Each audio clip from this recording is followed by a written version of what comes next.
Hey, Mikey.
And hello again, everybody. I'm Larry Lickstein, and from Lightning Strikes Bowl, this is the Audi of Fort Myers Mixed League. It's the last night of the season, week 36. Audi ending its 6th year of sponsorship here at Robert Eddy's Living Room on 4140 Fowler Street again. Great to be back with all of you tonight, and what a great league this has been, starting in the 2021-22 season. Audi adding $5,000 to the prize fund every year, and Audi usages.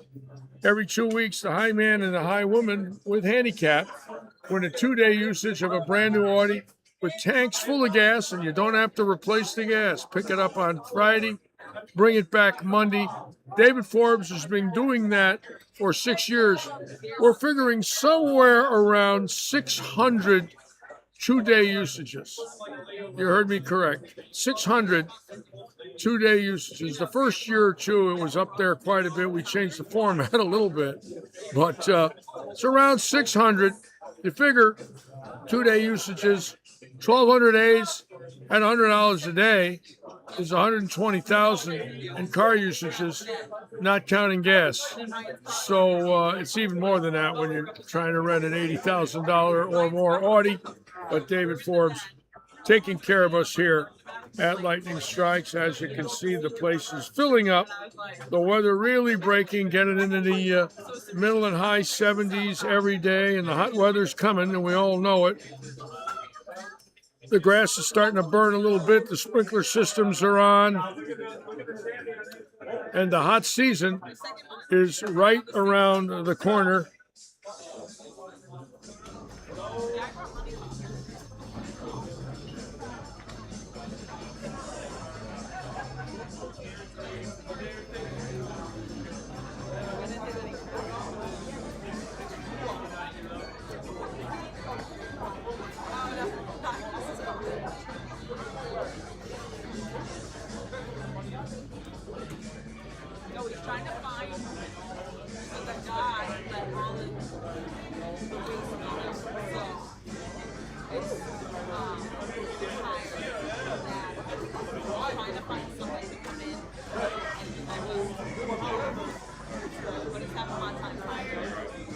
And again, this Sunday, we will be running the Paradise Vintage Senior Eliminator. It's back to the 50 and over format starting this Sunday. Bowlers 50 years of older will bowl 4 games. We'll cut the field in half. They'll bowl the game, cut it in half. Bowl the game, cut it in half. And game 7 will be for the title. 85% at $235. Entry fee is $45 this Sunday, April 26th. Saturday is the doubles 9-pin no-tap eliminator. That will be held this Saturday. Both tournaments starting at 1 o'clock. We'll be on the air at 1:15 here at Lightning Strikes. And we're going to show you the pairs will be on tonight, 5 through 8, 9 through 12, 13 through 16, 17 through 20, 21 to 24,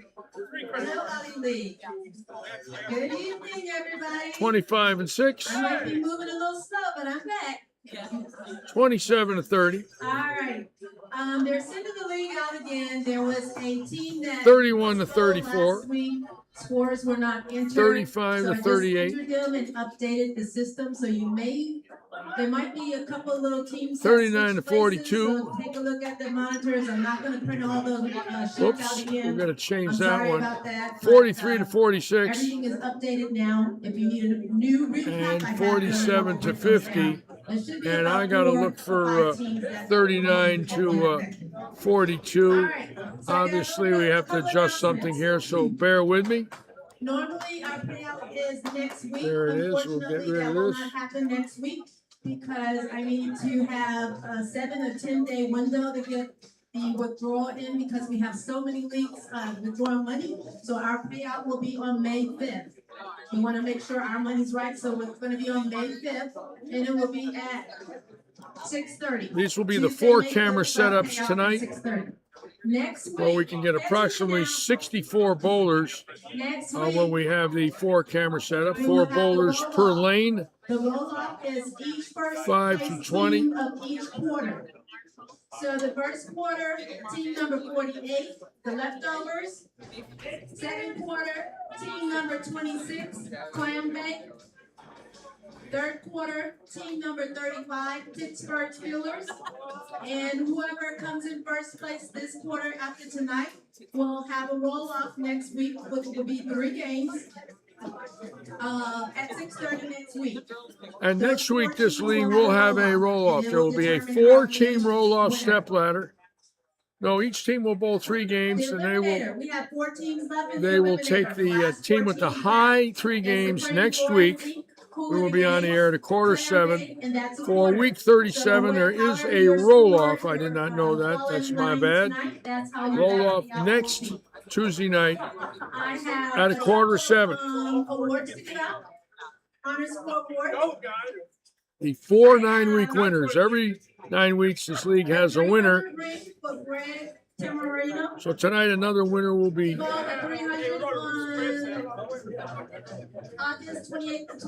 winning a top 9 bracket, and then next week they'll all bowl 3 games, and the high 3 games will win the added prize money. We'll have that for you. Next week I'll have a prize fund for the roll-off here at Robert Eddie's. Again, Sunday I live streamed the proprietors over at Gator Lanes. I want to thank Dennis Bush and the Southwest Florida Bowling Proprietors for allowing me to come in and do the streaming. I want to thank Wayne Toplin for setting it up. I want to congratulate Dennis Beagle and all the bowlers, Nick Larson that made the top 5, Evan Baranecki, David Stouffer, and Austin Horton. They put on a great show. It was an honor for me to live stream our local association championship. It is a very prestigious championship. It ran for its 34th year. And Steve Callier was there, Ricky Ward was there, who both won in the early 90s. Stouffer started winning in the early 2000s. And of course, made the show again. He's had a lot of top 5s in that tournament. It's fun to watch. Very exciting finals. Dennis Beagle winning, beating Nick Larson in the championship match. 2 lefties. Next year, the tournament's here. So I'll be able to live stream in my home house with these 18 cameras. It'll make it a lot easier, that's for sure. Setting up, with a laptop and 1 camera isn't as easy as we'd like it to be. Sometimes there's a bandwidth issue. Sometimes you can't get the focus right and where you're sitting right. And I was a little disappointed with the way we had to do it on Sunday. Well, we didn't have a lot of time. They didn't get done bowling until late Saturday. We had to get in there Sunday morning at 8:30 and get it up and running. And Wayne did a great job. But sometimes just a laptop and 1 camera is not enough for something like that. And not much we could do, it's something we'll learn from. But next year, we got 18 cameras here, so all of them that you've seen we'll be using. And then we got another year to figure out what we're going to do 2 years from now with the next live streaming of the step ladder at the next facility. I don't know where it's going to be in 2 years, but we have one every year, so I'll find that out. Again, I want to thank Wayne for the great job that he's been doing for us all year here and what he did on Sunday. Wayne Toplin, Southwest Florida support.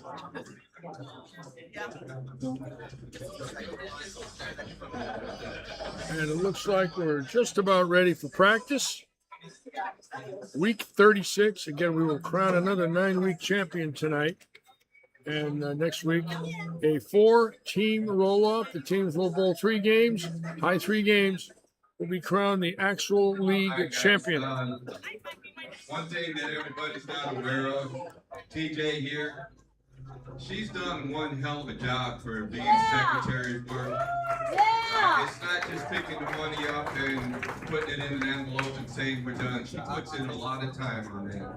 So if you would, please give her a big round of applause.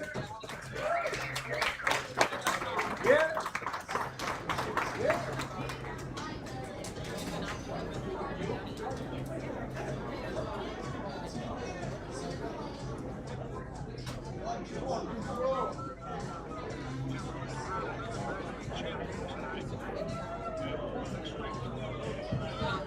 You guys are good to go for your 10 minutes of practice. You know, unfortunately, when it comes to the PBA 50 here, we run it badly. But, you know, you got to remember the PBA started with a new network this year. There was a lot of things up in the air about the senior tour and the new network air times. And when it came down for them finally to get a date they thought we could have it, we didn't find that out till February 15th. And they were willing to give us Easter weekend, and we said no. That was literally 6 weeks' notice. It was not enough time to build a pro-am, to reschedule leagues, to tell our local customers that you couldn't bowl in the daytime. And it was just too much going on for us to, plan this thing 6 weeks in advance. To run a PBA event, you need to sell a pro-am. You give them $25,000 for the event. The only way you're going to get any of that money back is a pro-am event. And you got to figure, if you got 100 people, you made $50 a person, you pick up $5,000, but you still got to give them a prize fund. Well, we have a sponsor, but we needed to have a pro-am where we could get 150 to 200 bowlers to hopefully get close to breaking even. That's all Robert wanted to do. It's not about making money. It was about losing money. And we just couldn't figure out a way to plan with all the other things going on in here, the different tournaments, TJ's tournament, Jerry McEllannick's tournaments, our weekend events. Couldn't do it. And we wanted to have them here. So for all of you, I just wanted you to know. And nobody here's mad. We understand the PBA had to switch networks, and it took a lot of planning for them to finally get up and running. We only had one senior stop in Florida. We had the Villages. Of course, Bolero owns that house, so it's a lot easier for them to hold one in their own house because they don't have to build their own house. But for us and the Villages, Clearwater and Lakeland, I don't believe there was enough time. I can't speak for the owners of Clearwater, Lakeland, but I don't think 6 weeks was enough for anybody to plan a PBA event, unless you own the house that you're planning it in, and that's what Bolero did. So, they've been great. Anybody that knocks them, they're wrong. Bolero is trying their heart out to keep the PBA alive. We want the PBA Senior Tour back here next year. We appreciate what Bolero's done, and hopefully they will be back.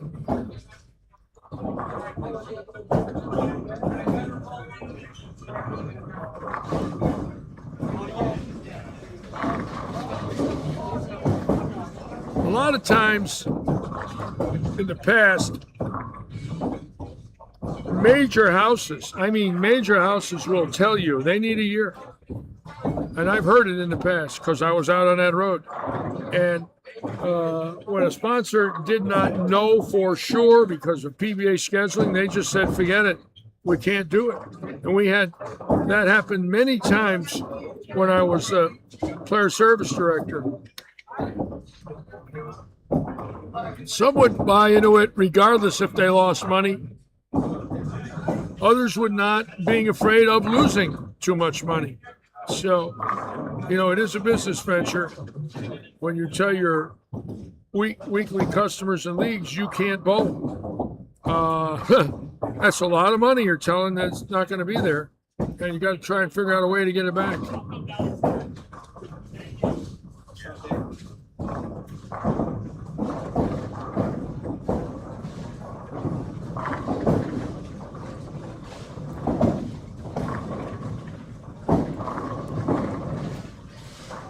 Can't believe all these non-winners that have been winning out there. It's crazy. I never saw an 8 or 9 week stretch like this one in my life of the Pro Bowlers Tour. Never. And you can think of the non-winners that finished second, like Ryan Barnes. There's another one who hasn't won yet. The amount of non-winners now, to the best of my knowledge, is 5. Ryan Barnes finishing second would have been a 6th non-winner. Of course, he bowled against a non-winner. But I don't recall an 8 or 9 week stretch where there was 5 new champions. If it's happened, I don't know when. I have no idea. It's not in my memory.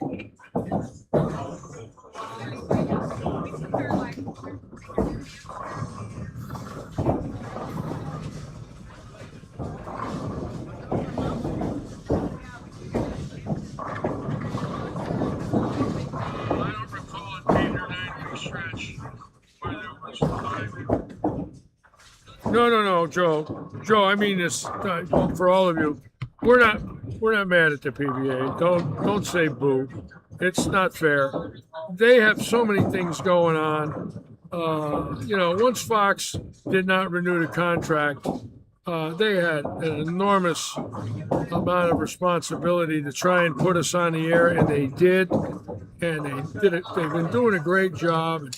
I don't think anybody, sometimes I read what these people write on Facebook. It's horrible.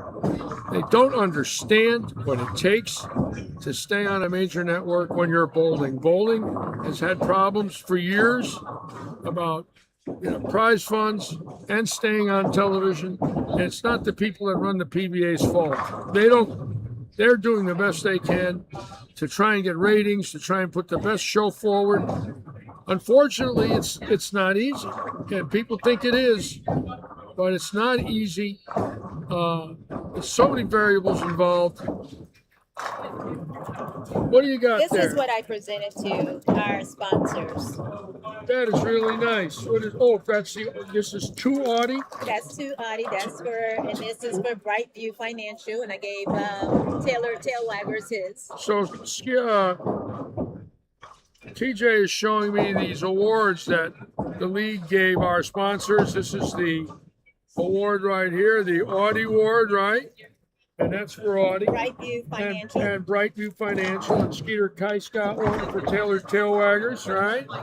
There they are, very nice. I like those. Those are nice. Yeah, nice little big boys. Just something to let them know that we appreciate You're them. good at buying them trinkets. You like to buy the trinkets. I do. You gave me a few trinkets. I do.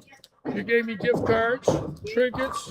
Well, I like to show appreciation. Maybe next year you'll give me a toupee. What do you Hey, think? I think I can find one. Go find a rug in the closet and put. I'll try anything once. Anyways, TJ just got her knee done, and she's walking around, and you would never know it. Unbelievable. 3 weeks, what? 3 weeks today? And no crutches, no limping. No, I mean, it still has a lot of pain in it, but Now, if you leave a ring and 10 pin, you're not going to kick the ball return, right? No. You won't hurt. No, not quite. Although I have some cement in it. So. I'll kick the ball return. Call me down, I'll give it a kick. All right. Anyways, nice to have you back. Yes, good to be back, Larry. All right. Thank you. All right, sweetie. Beautiful lady, huh? Ex-police officer, 40 years, Dade County and Cape Coral. Gun carrying in the street. Didn't work the control desk. Out in the streets, keeping the peace. Tough job for a lady, I'll tell you what. Tough job for a man, never mind a lady. Unbelievable. We love her. She's a beautiful lady. Loves the bowl. Always been very good with being a league officer. Likes to do it.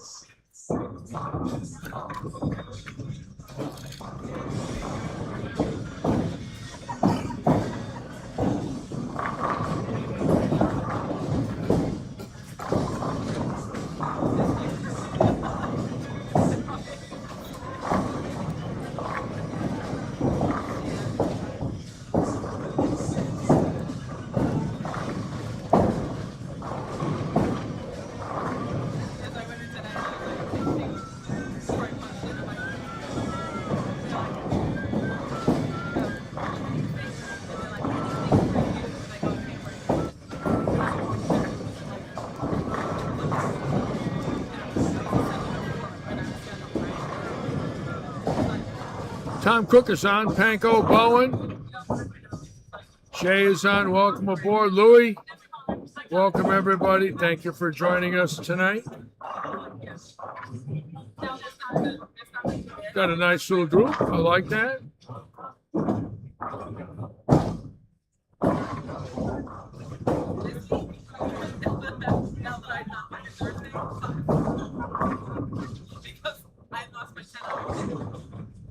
You know, in the old days, and I'll tell you why it does change.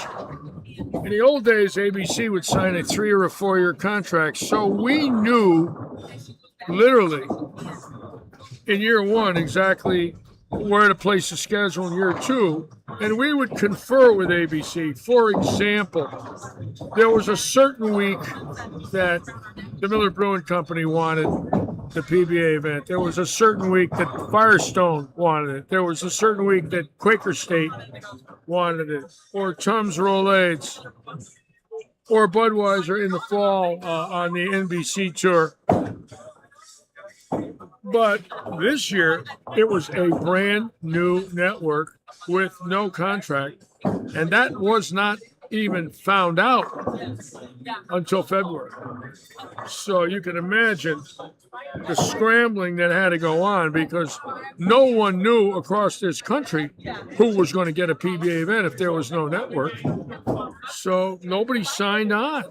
There was no official tournaments because there was no official schedule. So that's why we didn't have them here. I give the PBA a 100% pass on that one. Now, if they don't invite us next year, I'd say, well, wait a minute.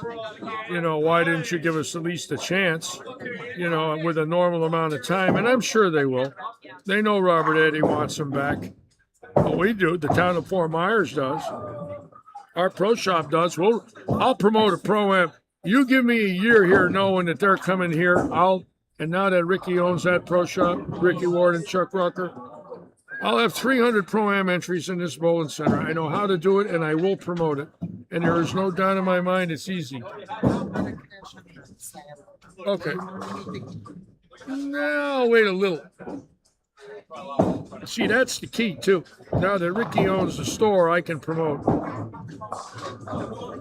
When the previous owners were in there, I didn't have the luxury of using that store to promote Have a Ball, giveaways, and things like that for the Pro-Am, which I saw all my life with the PBA.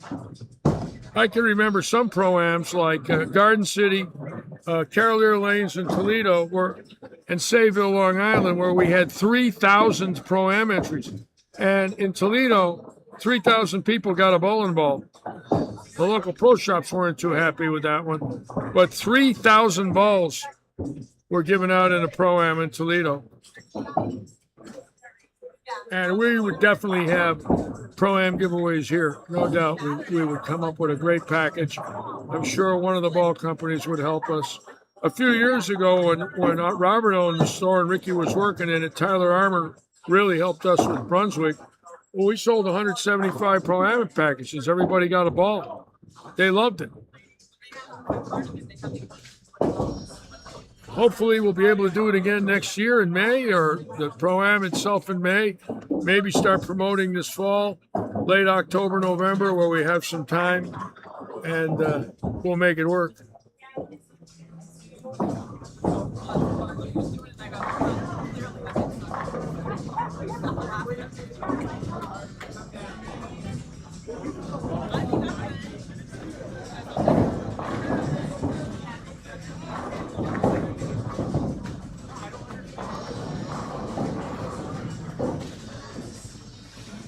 Yes, Tom, I'm eligible for the Tournament of Champions. I could go up there this week. I'm not going to. Believe me when I tell you, there are many, many of us still eligible. George Pappas, Johnny Petraglia, Ernie Schlegel, Gary Dickinson, Dave Sutar, myself, Carmen Salvino, Nelson Burton, David Ozio, Larry Lobb, Mark Williams, Bob Hanley, Stephen Neff, Paul Moser, Bill Spigner, but none of us, I don't believe, even if they said, Larry, it's free, just come up and bowl, I would not do it. I would not feel comfortable going out there and hampering those great young bowlers by me being there and throwing 2 balls a frame for 24 games. It's just not fair to them to put somebody 70 or 80 in that event. Now, if it was a super duper senior Tournament of Champions of 75 and over, I might go. I mean, Petraglia would probably win it, him or George. But I would go. I would bowl that as long as I could use a 10-pound ball. That way I wouldn't get hurt.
One of the ladies that has bowled our tournaments here from up north, Anne-Marie Cornine, I want to send out my congratulations to her. She bowled and won about 5 medals in a tournament this past weekend, and she is a first responder. And I was so thrilled to see her picture with all the medals she won. It was a tournament. I don't know the actual name of it. Anne-Marie throws the ball great, and she's really a wonderful lady. And she is a first responder that, gets those emergency calls, and she's right there. And I'm talking a lot of very life-threatening and situations that cause a loss of life. And she won a bunch of medals. It was like they showed a picture of her with 5 or 6 medals. And so happy to see her healthy and winning medals. Bowling, it's always nice to see a lady here that bowls from up north do that. Good for her. I don't have any ladies locally that are first responders, to the best of my knowledge. Of course, DJ was a police officer who was just on camera with me, so I guess she's a first responder, that's for sure, or was one. I'm always fascinated with the ladies when they take on that kind of job. Boy, is that tough. Oh, unbelievable.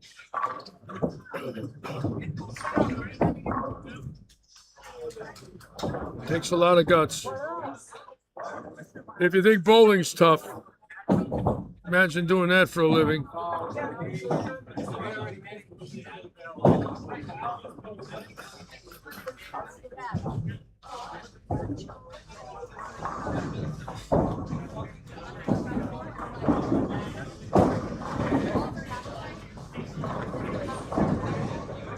What I was saying, I was on Happy Sunday. It was one of those scenarios where we weren't quite prepared for some of the things that we had to deal with. One of them was this particular bowling center used 20-inch TV sets for scoring. And I never saw scoring units that small before in a bowling center. And I couldn't read the score. I have good eyesight. And those scoring units were no farther away from me than ours are here. We got 36s here. And I couldn't see the score while I were bowling. It was something that really bothered me. And it's my fault. I guess I can't see good enough. But boy, it was causing me a lot of problems calling the action. In the Stouffer game, I thought he was even. And I'm looking at that score, and I'm thinking he's even. And he was down the whole game, and I could not see it. I thought I was correct, and nobody was telling me I was wrong. It was the weirdest thing. I was sitting there with Wayne. He couldn't see him either. That really caught us off guard. Again, those little things like that you don't expect when you're live streaming can cause an issue for you.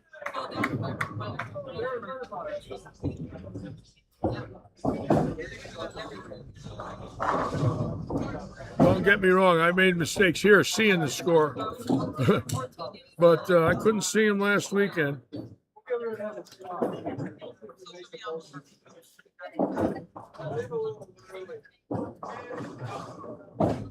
Would I try a 12-pound ball?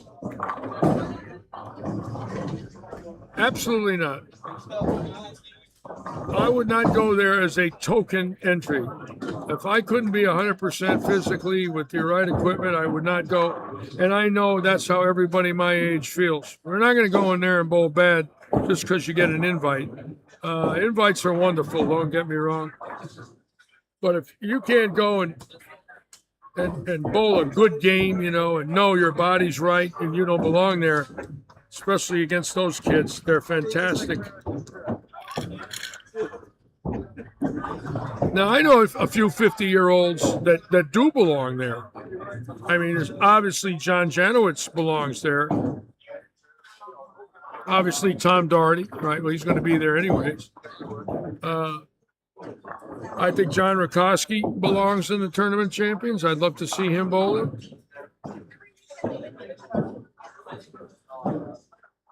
Those guys are fantastic over the age of 50.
How about that record shot with Mike Treniski and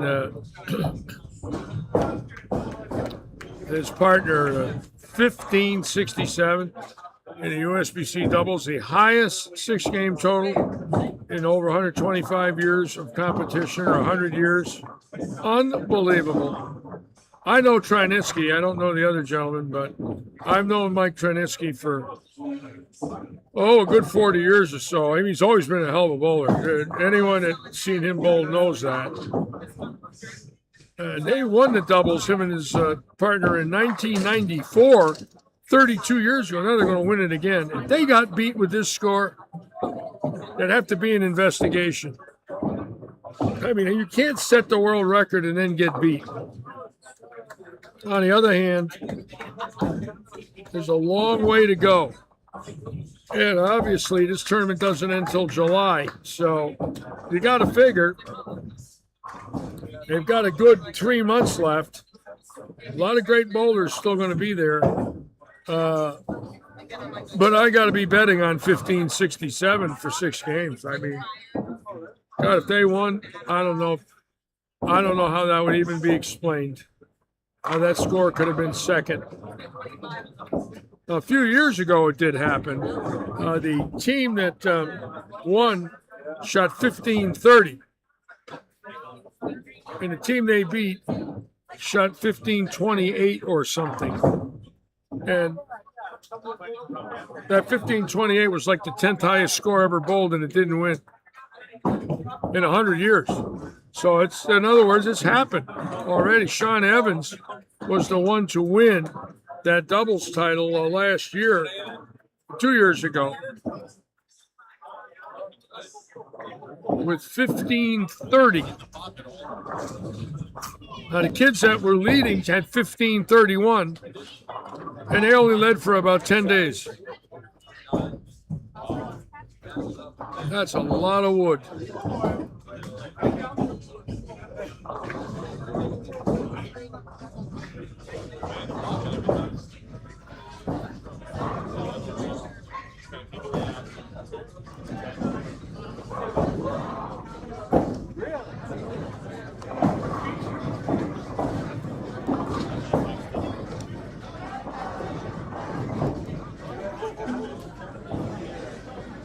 And Danny Hyams on. Welcome aboard.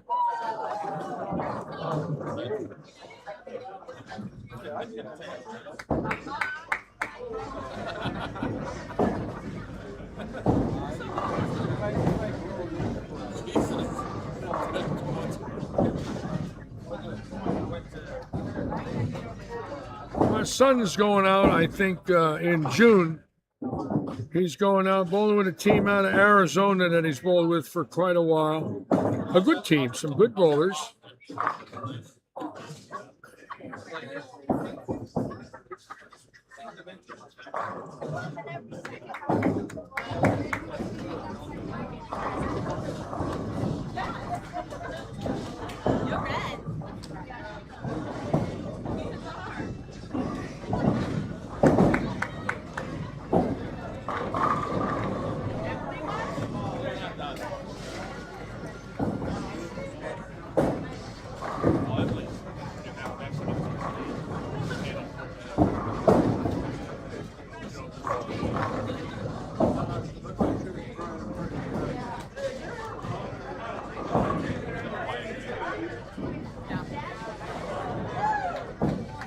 Again, we want to thank John Pfister, Skeeter Keiss for adding money to this prize fund, along with, naturally, David Forbes of Audi.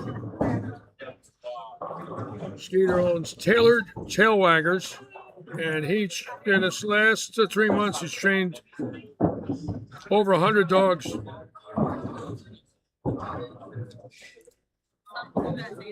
Skeeter's bowling right there on lane 7. That's a lot of doogies.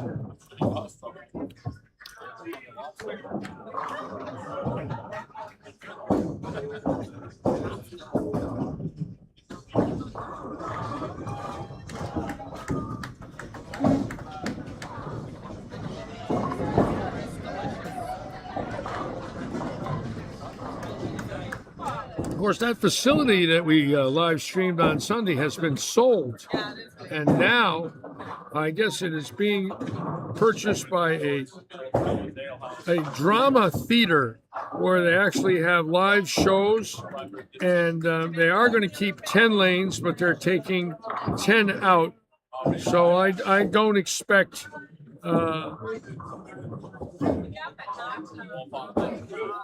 that everybody's going to stay there that bowl there. We might have some of their people coming here, some going out to Lehigh, some going across the river over to Cape Coral. But there's some, those bowlers are probably going to leave. I believe they are. I can't speak for them, but sadly, another bowling center going a different route, and none of us want that, but it's part of today's times. And luckily, those bowlers do have a place to go. They could bowl with us or go to Lehigh or over to Bolero across the river. We'll take them. They'll take them.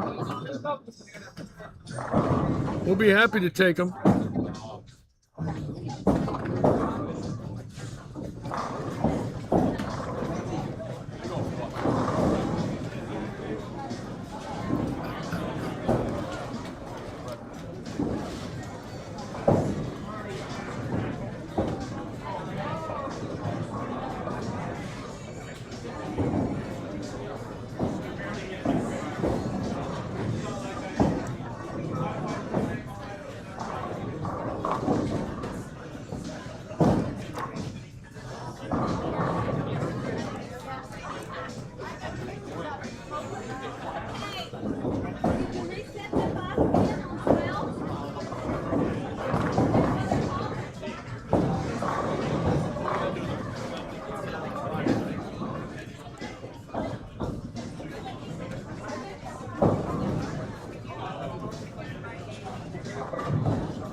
So Carissa Robson on 35 to 38. Let's watch Carissa make a shot tonight.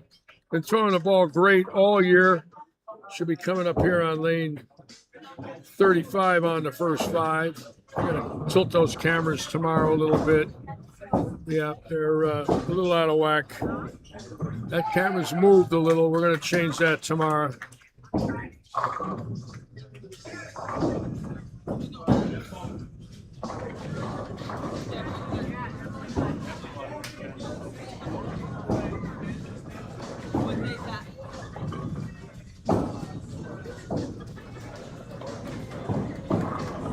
Atta girl. Lord, she threw it good. Quite a player.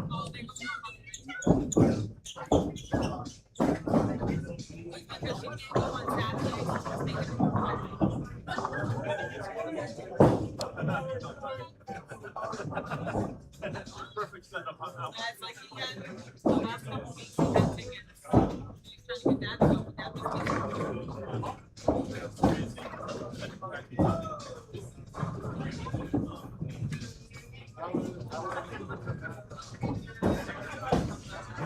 That was on the finish. Of all people, I guess use the shallow first. Looks like Greg Tamarinio was here late, so they let him bowl 4 frames. I got the camera on him. I love it. If you're wondering why is he still up, well, it looks like you got to get here by the end of the 5th frame, and you can make him up. So he got here just in time, and so he's bowled 4 balls now, no practice, right? And he has 4 strikes. That's pretty good. I like that. Show up late, no practice, get a 4-bagger.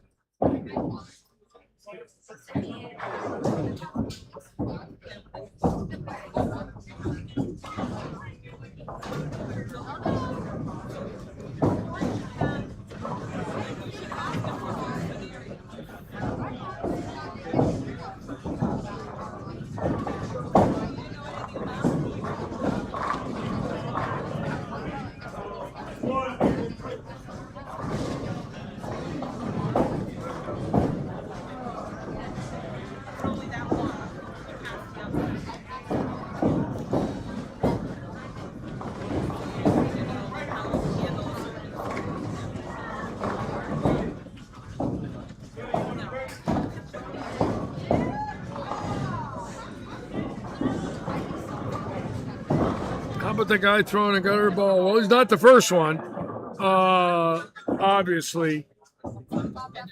I can recall Holman getting a double gutter. Larry Lobb throwing one in. Obviously, Ballard. There's been several guys miss the lane.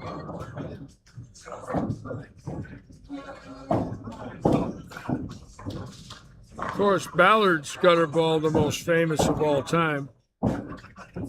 Needing 7 pins to win and throwing it in the drink.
Keep in mind, tomorrow night is week 34 of Audi, and 21 days from now, or tomorrow night, there will be the big roll-off. And the way it works is all 46 teams are in the roll-off.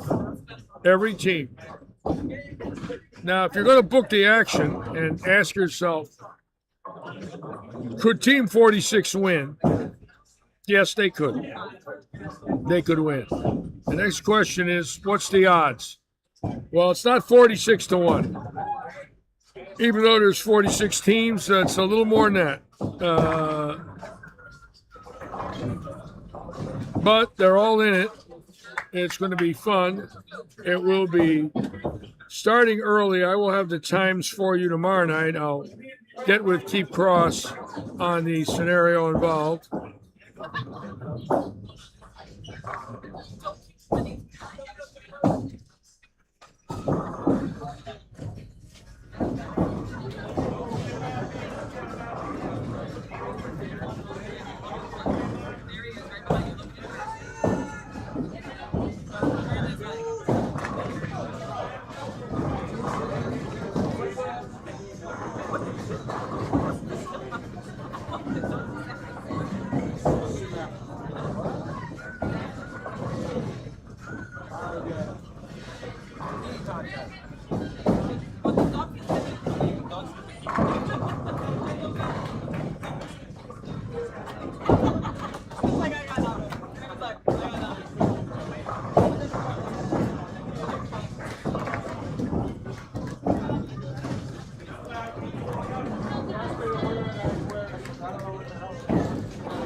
He's gonna come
let's go down and see if Cursor Opeson still has that string going. She started with 6 in a row. Oops, she got the 7, then left looks like a 1-pinner. Cursor with a chance for 279 here in game 1, and that's a big number.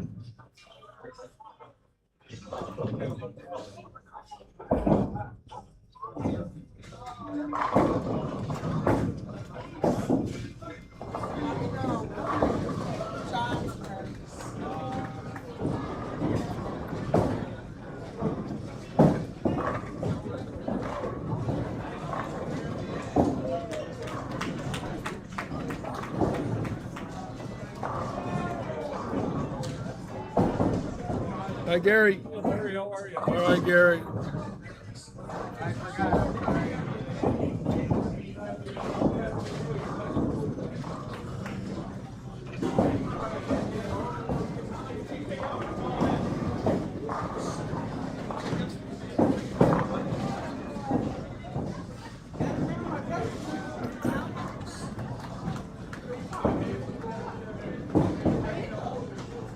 I think this year my son's bowling his 35th, I believe. I'll get a little more information on that. His 35th USBC. I don't know if he'll get to 50. He's going to be 58 this year. So, you know, he started later. Well, let's see. He's 57, 35. He started at 22. So actually, boy, these guys that have went to 50, all of them, you know, getting their 50th in their 70s.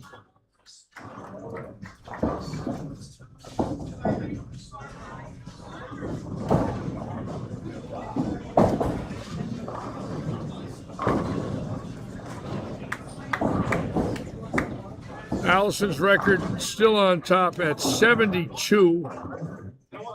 Cy Thiel out of Wisconsin had 71. Bill Dorman, 71. Buddy Malone out of Erie, I think, had 69. I knew Buddy Malone. I like Buddy Malone. He was a proprietor in Erie, 69 USBCs before he died.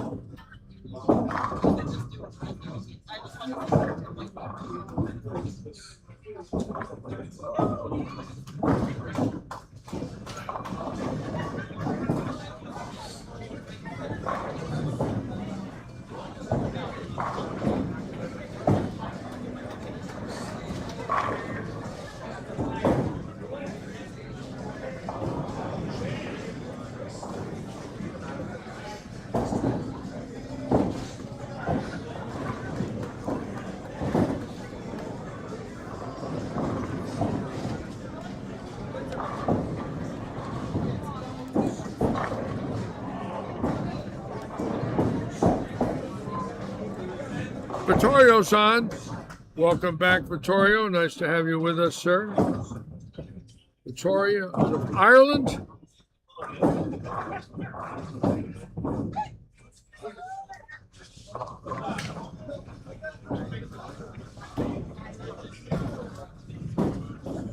I was kind of hoping that a few weeks ago that one of the astronauts would have tuned us in as they were orbiting the moon, but unfortunately they weren't aware we were live streaming. I was going to send them a little note, say, why don't you tune us in, and you can watch some real Martians bowl right here in Fort Myers, but it didn't happen. Those guys took off not too far from here. That monstrous rocket. Unbelievable.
Danny going to number 32. Wow.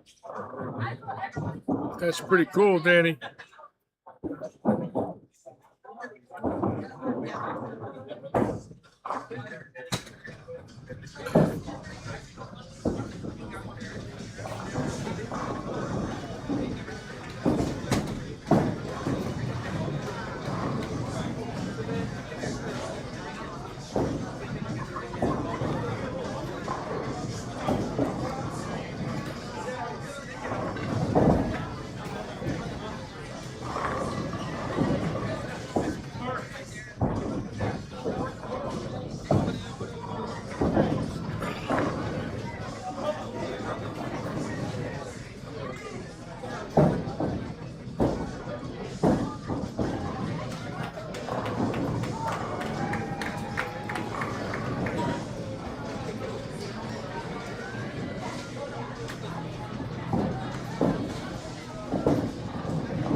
lanes 1 to 46 tonight for the league. Last two pairs are empty, so we don't like to put the open bowlers on. A lot of them, I'm sure, don't want to be on, and so we'll give Taylor Tailwaggers the big screen tonight, along with Brightview and Audi. There's our three sponsors right here, and we want to thank them again for their generosity and supporting the world of bowling.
Joe, I would love to interview David Forbes. Unfortunately, he is nowhere to be found, but he will be here tomorrow And I do believe he might be here next week for the, or I hope he will, for the 4-team roll-off. He very well could be. But we will sure get him in the booth. I know he's always been receptive when I see him. Unfortunately, not here tonight. One of those deals where we want to do something, but we can't do it.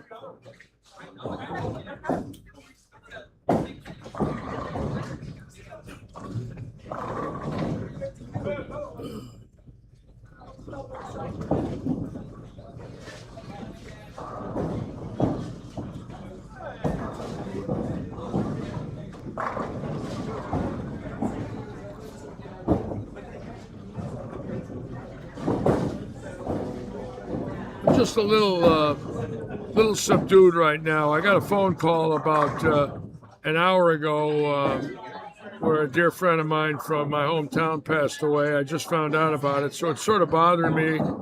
You know, I haven't lived there in 27 years, but I knew him about 60 years, and I just found out today passed on, and sort of grieving a little while I'm live streaming, so please excuse me.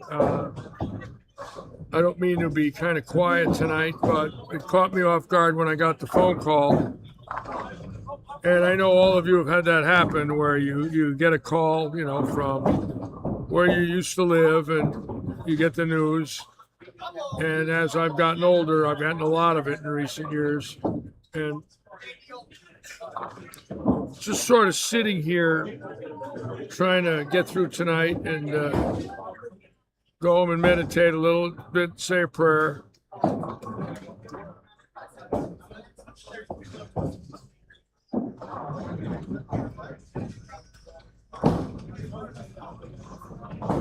That's the one thing about live streaming that I found out about, that, you know, when you're on the air, you're trying to be yourself 100%, and all of a sudden you get some news that you don't want. You know, I think we've all had it happen. The only difference is not everybody live streams, and then all of a sudden you got to turn a switch, try to be entertaining, but you keep dwelling on it because it's one of those scenarios where somebody really meant a lot to you. And in 2021, I had it with 5 of my dearest friends in the world, all passing away within 4 months of one another, including Mark Roth and Tita Semez, my brother-in-law David. It was very hard. Roy Buckley, very, very hard for me at that time.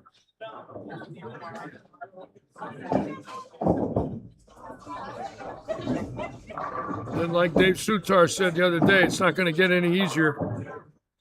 You know, it's just the way life is. The older you get, the more friends you're going to lose.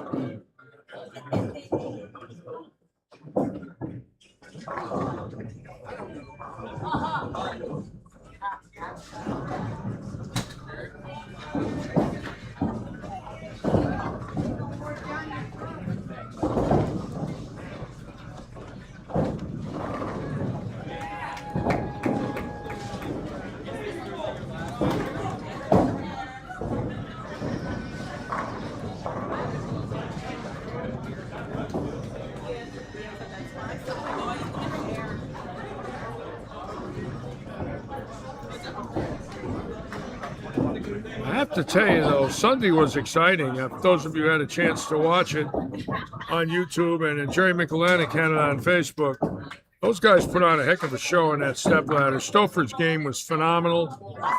Evan Bernicki, one mistake cost him the title match. On really a ball I thought he threw good. It just didn't hook like the rest. Nick Larson really bowling a good game and not getting any breaks in that championship match against Dennis Beagle. And Beagle, you know, probably bowling better than most people figured he could. You know, he doesn't bowl a lot anymore. He bowls 3 games a week. Boy, did he throw it good when he needed it. He had 300. Just really came on strong.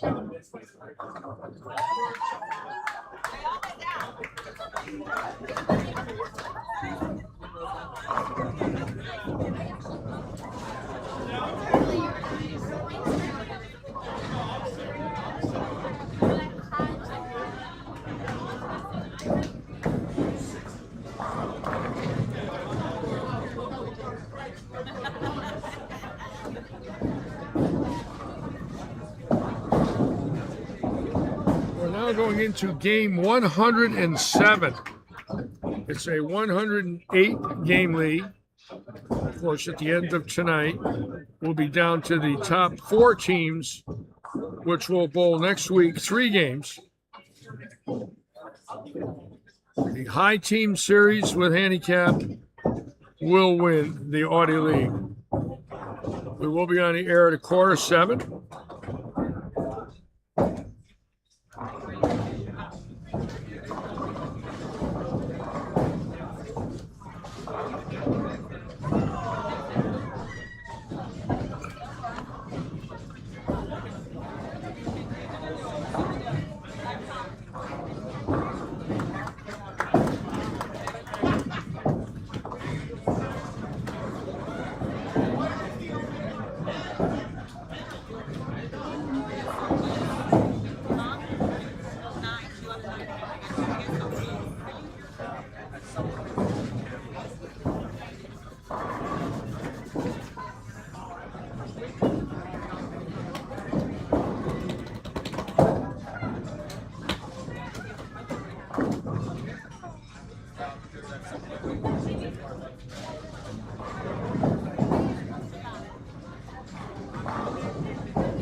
For mystery on lane 31, last call for mystery.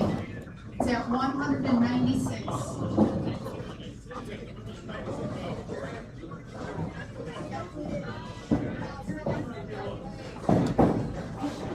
The Quirkster's on. Welcome aboard, Michael.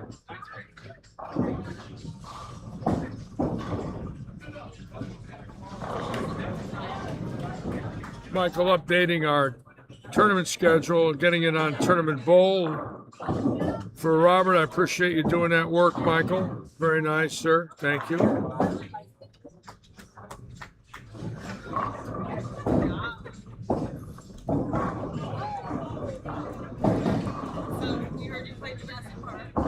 No, I'll tell you, I'll take one of those. I got wicked heartburn. I'll take a little of that. That's slurry. No. All right, ginger ale.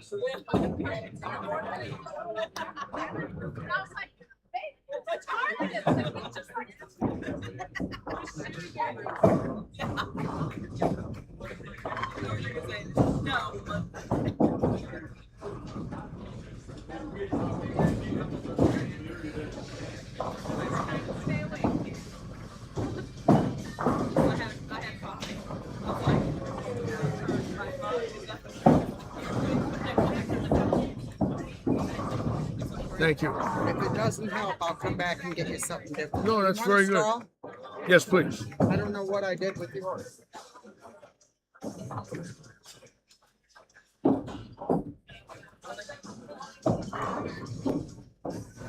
Thank you very much.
I just saw where my friend Brian Robinson made the Pro Tour qualifying. Brian spent some time with us here in 2001 when the tour was in Jupiter for the Tournament Champions and other events when they were still on Fox.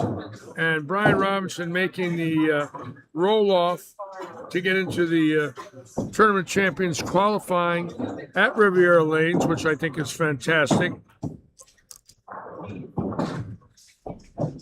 And Andrew Hall, a NEBA member from New England, qualifying to make it. He's out of Massachusetts. Known Andrew and his dad for many years. That's kind of cool. A couple of people that I know making it out of that rabbit squad, which is not easy. And of course, now they're going to bowl this great event. The first Tournament of Champions was held, and it was non-televised in 1963, and Joe Joseph won it out of Lansing, Michigan. The first year that it was televised was 1965 from the Akron Bowlerama in Akron. Same with 66. 65 Hardwick won it. 66 Wayne Zahn won it. Then from 67, I would say to 93 or 4, it was the Riviera Lanes in Akron. And then it moved out to Chicago for a few years. Then it was in different venues, and now it's back in Akron again, which is fantastic. Great tradition at Riviera Lanes. Of course, Jack Biondelillo threw the first televised 300 there on April 1st, 1967. So 59 years ago, the Lollipop, that was his nickname, the Lollipop, had 300 in Akron. And I had a chance to know the Lollipop very well. He was a great guy. And he backed me in 1970 in some tournaments in Houston. And my second summer tour, there was big action, big action in Calcutta's. And he backed me along with a fella named Tom Long in 3 sweeper Calcuttas. I finished second in one and won the other 2. I got hot, bowled well, and made, I don't know, about 5,000. And they gave me about $2,500, and I didn't put up a dime. They backed me for everything. That was a lot of money back 56 years ago. And we were there like in July or August. It was 100 with 100% humidity, and all you did is sweat. It was a tough town to bowl in.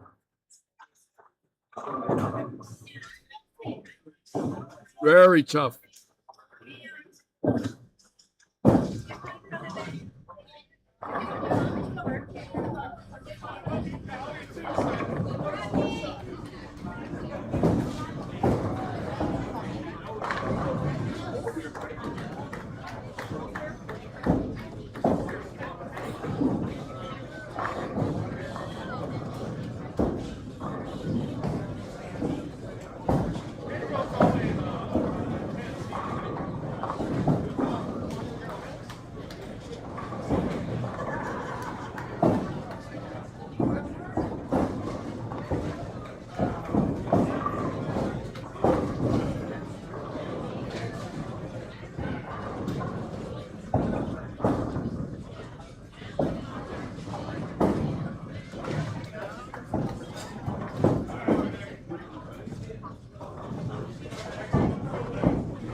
in the history of this league, very interesting. It started off as the Cruise League on Tuesday nights, and Terry Lees formed that league.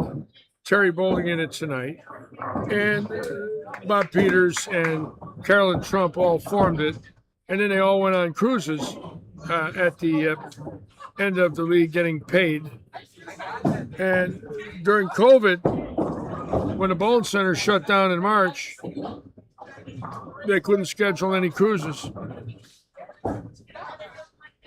So the league ended literally in March, and everybody got their money back. I don't recall everything about the actual cruise accommodations, other than the fact that we knew there was going to be no cruises for quite a while. So I went over to David Forbes. I got an idea, and I said, well, let's see if David Forbes will sponsor a league here at Lightning Strikes. And I just started working here. I had been working here about, 10 months. And I went over to talk to David about sponsoring a league. And then Terry said to me, well, why don't you ask him if he'll sponsor the Cruise League? We already know we got 26 teams. So all you're going to need is the money, and he's got an automatic league. That sounds fantastic. So I went over and told him he could get the Cruise League. And the minute he added $5,000 and put the Audi name up, the 26 teams went to 46. And it's been that way the last 6 years. And, it was a quite unique circumstance because the league got canceled in March. Obviously, there was no cruise. And, a lot of bowlers, had no idea if there'd ever be a cruise. So the league pretty much was going to bust up. And then they heard Audi was coming in, and bammo, they all stayed. And many of these bowlers are original cruise leaguers that bowled that initial league, first league. So what turned out to be, a terrible circumstance turned out to be a great league. We're very lucky. I want to thank David as usual. And Terry, who's bowling tonight, who was very instrumental when she heard that I was going to see Dave Forbes. She said, hey, see if he'll take the Cruise League. And he did. And here we are 6 years later. Unbelievable.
in mind this Sunday, the senior eliminator again at Lightning, 50 and over, $250 added by Paradise Vintage. I want to thank Brian and Beth, and also I want to send a shout out to Jerry and Marianne Pinksa for sponsoring the Wednesday night league, the the Oaks Farms League with Joe Poe and Charlie's Irrigation. Taylor Tailwaggers for sponsoring tonight with Brightview Financial. Ricky Ward's RPM for sponsoring Monday night. All of our sponsors, thank you so much for believing in bowling here at Lightning Strikes. Thank you again from Robert, myself, Terry, all of us here at the living room, Alfie Oaks at Oaks Farms. Joe Poe Grips, the #1 interchangeable thumb system in the world. I did some Joe Poes today. I did some drilling today in the pro shop. Put some Joe Poes in for my friend James, who lives in Minnesota, down here with his wife Kristen, and it is really fun installing those. I love them. I mean, once you screw that thing in and cut it down with a plug cutter, it is so easy to drill into, and great material, solid cuts, just works great every time. I love putting in Joe Poes. And my health got a little better in the last month. It's slowly but surely getting better. So I've been doing a little drilling work, not a lot, but a few people that have wanted me to work with them. I put some balls on their hands. It's kind of fun. I don't do it a lot, but I enjoy it when I do it. Ricky and Chuck let me use the drilling equipment in there, and we have 3 milling machines in there and 5 drillers. Gary Seward, Mark Pulaski, myself, Ricky Ward, and Chuck Rucker. So plenty of knowledge in that pro shop, believe me.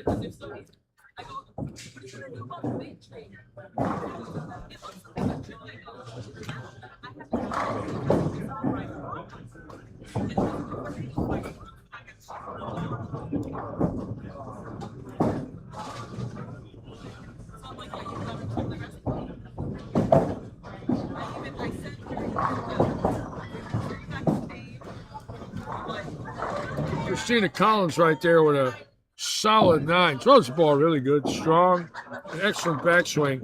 You watch the backswing on Christina, there's plenty of power. And she's strong, and when you watch the backswing, you'll see it. Strong legs, a lot of power at the release point, a lot of ball speed. Look at that swing right at there, shoulder high. Oh, yeah. Excellent shot.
Time for your first game mystery. This will be the last first game mystery of the season. And the first number is a 151. 151.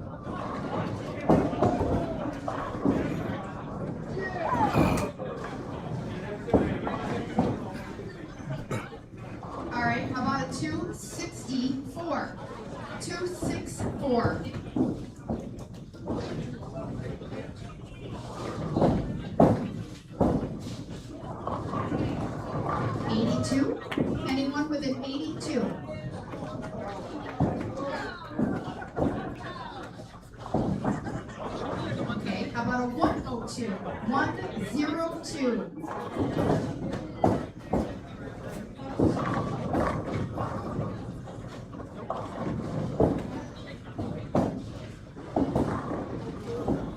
I thought I heard a scream. I guess not.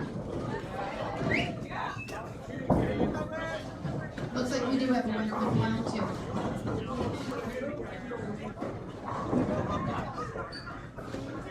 Alrighty, your winner is Joe Click 102 and shoot $208.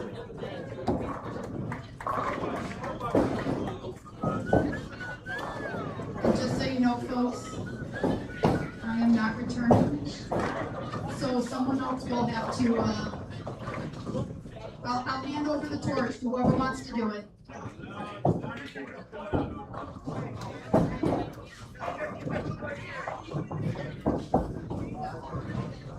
This is also a reminder that there is no bowling next week except for the 4 that are rolling off. No bowling next week except for the 4. And the payoff is May 5th. May 5th.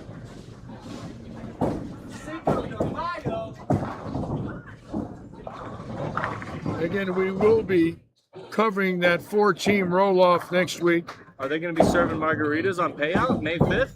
I hope so. Tacos? Tacos. I'll take the tacos. And it ought to be exciting because it's 3 games. So it's going to take, a good 3 hours.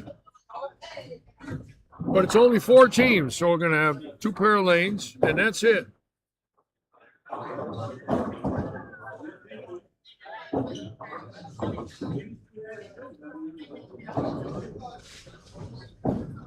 So I will be here next Tuesday to do that with all of you, and hopefully we'll have an exciting roll-off.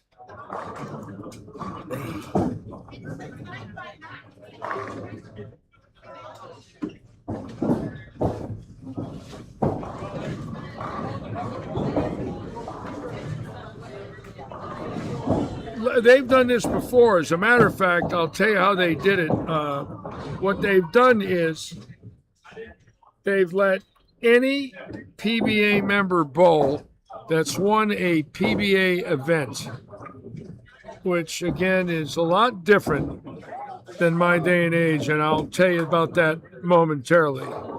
Well, in 2018, Matt O'Grady won the tournament champions. Now, Matt O'Grady was a very good bowler out of New Jersey. He won 1 PBA regional, which allowed him to qualify for the Tournament of Champions qualifier, and he got in the Tournament of Champions qualifier. Then he made the finals in the qualifying of the Tournament of Champions. Then he made TV, and then he won and beat Jesper Svensson. So the man never won a national tour title, but won the Tournament Champions. Now, it did happen before.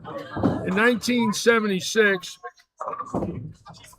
the fall 75, Mike Berlin became a PBA member, and he won a regional. He did not bowl the winter of 76, but he decided to bowl the Regional Winners Classic in Minot, North Dakota. The only people eligible were if you won a regional. Now, Earl Anthony was not eligible because he never won a regional. So there was a lot of stars there, but there was also a lot of regional winners there. And lo and behold, listen to this one. Berlin makes the finals, but it's a 2-hour show, and it's a 6-man stepladder. And of course, he qualifies 6th, wins 5 games on TV, qualifies for the 77 Tournament of Champions, does not win that winter on TV, and wins the Tournament of Champions. Gets in by winning a regional, then the Regional Winners Classic, wins 6 games or 5 games on TV instead of 4. a six-man stepladder. The only time I could recall them ever having a six-man stepladder until recently when they had those monstrous roll-offs. Anyways, he wins the Tournament of Champions, the greatest parlay ever. But O'Grady's just won an Eastern Regional, period. So, for instance, this week, Brian Robinson has one regional win. He's been a PBA member for 12 years. He just made the cut. I think Andrew Hall has one regional win. And I think there's a few others in that qualifier today that have one regional win, just one. So, it is a PBA Tournament of Champions. The regional winners are now allowed to bowl it. Again, a lot of people don't particularly care for that.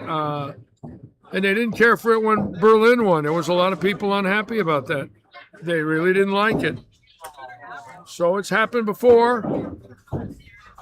You know, it's Bolero. It's not a democracy. Bolero owns the PBA. You know, they own it. They're going to do what they want. It's just plain and simple. And the attitude is, if you don't like it, you can go home.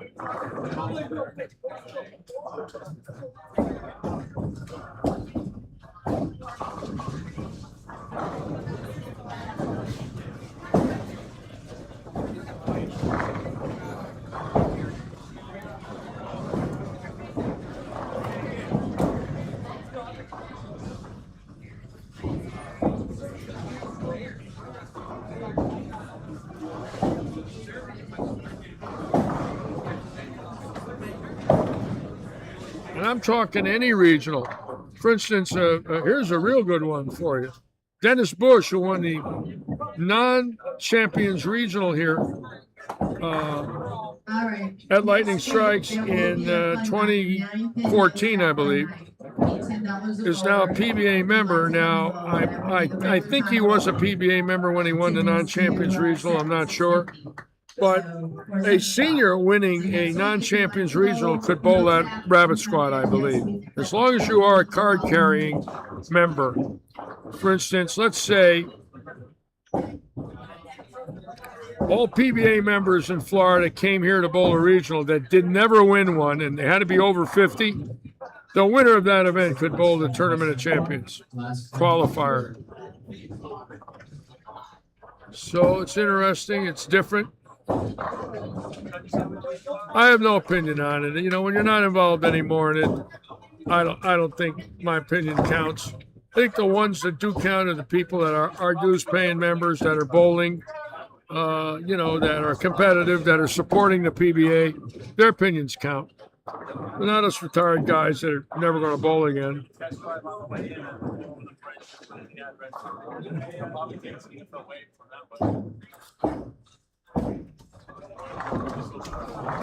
So I don't have one on that matter. I just, to me, you do what they want.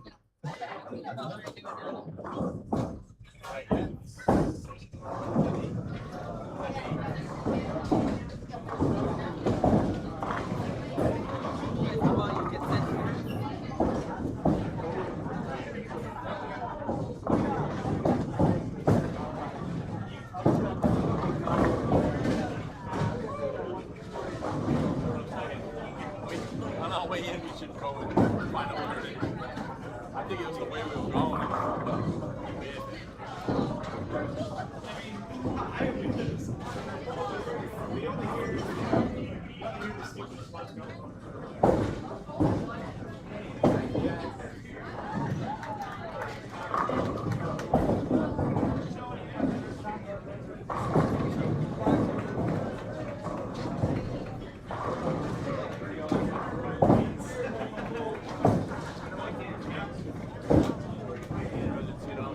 Of course, they even changed it more so in 2010 when they let Kelly Kulik bowl. Now, again, she had never won a PBA event in her life. And I'm trying to figure, I know the circumstances of her getting into the Tournament of Champions, but she had never won on a national tour. And I think she won a ladies regional. I think. I'm not sure. And got in that thing. That's a good one. I don't remember the exact reason why, but I know she won and beat Chris Barnes. That I know. That was unbelievable. Unbelievable. The odds of her beating the Manfield, I'm sorry. She's a good bowler, but I wouldn't have bet on that one. But she did it. You know, she made history.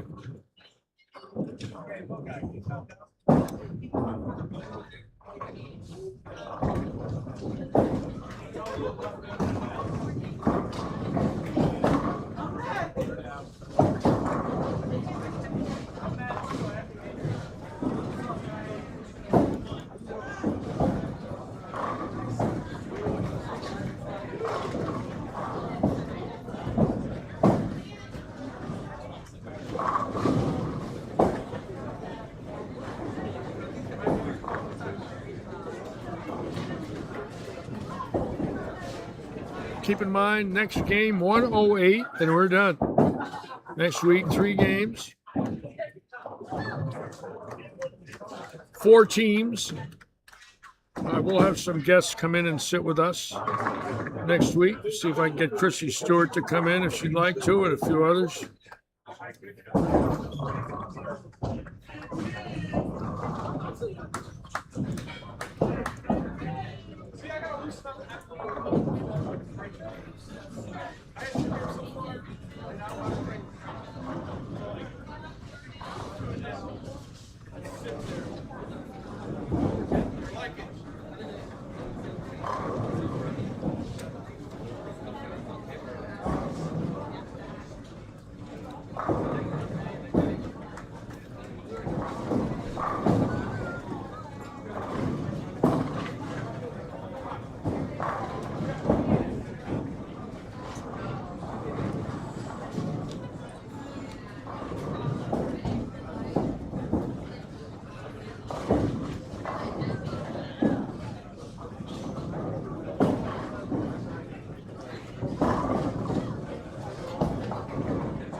And Raphael with the first 6 right there on 15, leaving a rip 710. And boy, is that disheartening. I don't care how long you've been bowling. You start with 6 in a row. You throw the ball great on the 7th shot. Comes off your hand clean. And you don't even have a chance for a spare after you hit the pocket. Nothing worse than a rip 710 on a large string of strikes. Look at that. Oh, boy. Terrible. Really didn't look too bad off his hand either.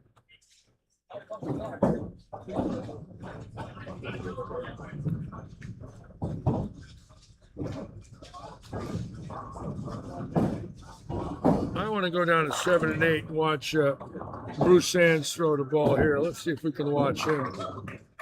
He had a bunch of new balls drilled in the pro shop. I want to see what he looks like.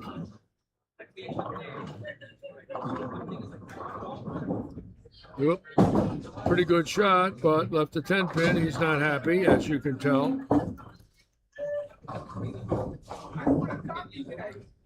Yes, thank you. No problem. I like to say something nice shot. Now you want to get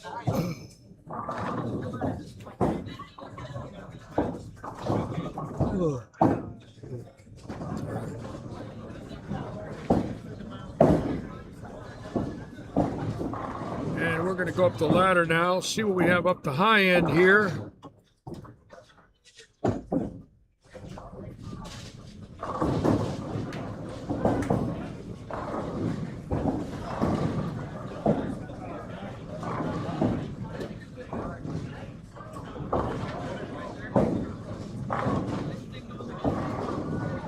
Again tomorrow night, quarter 7, week 34 of Audi.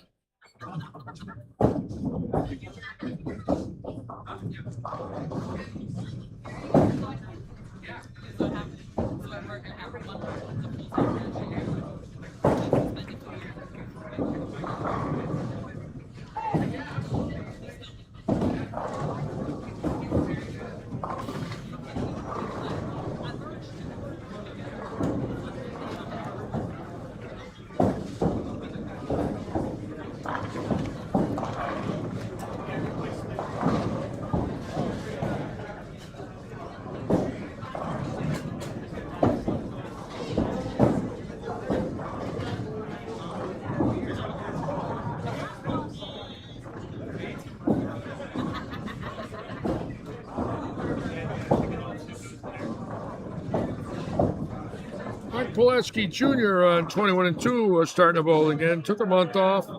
Bowled pretty good in game 1. Had 259.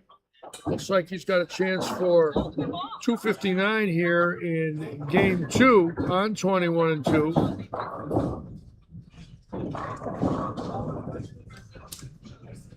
Did a lot of bowling this winter and did not bowl good.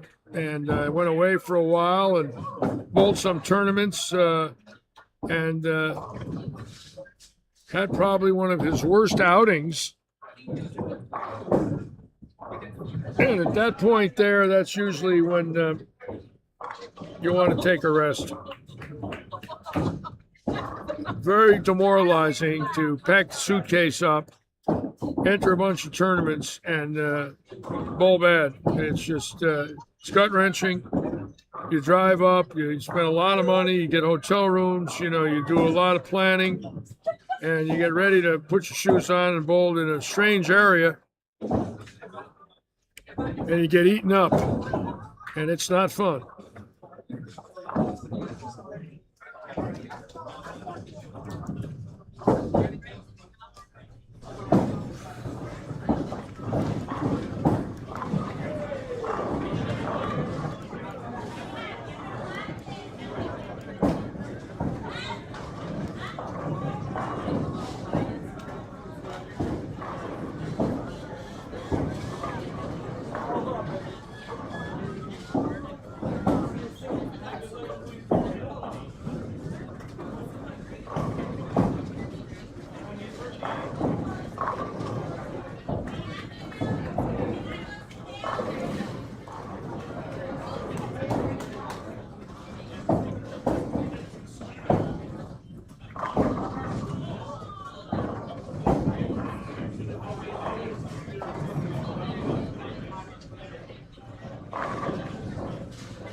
Keep struggling with your slide.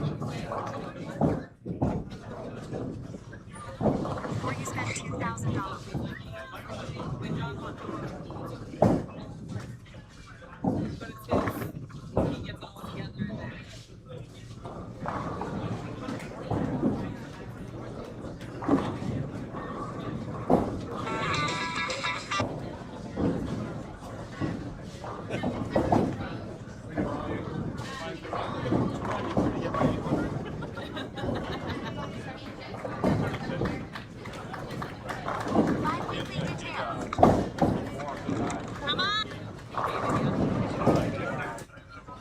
Tonight we celebrate greatness across generations as well. 2026 marks the 50th anniversary and the 40th anniversary of this gentleman's in 1976 and again in 1986. The fiercest competitors our sport has ever seen. Become the biggest stage of the planet. Not Elizabeth's place for us. Not just one athlete, but this is all this family. It's a Hall of Famer known for his passion, intensity, unmistakable style.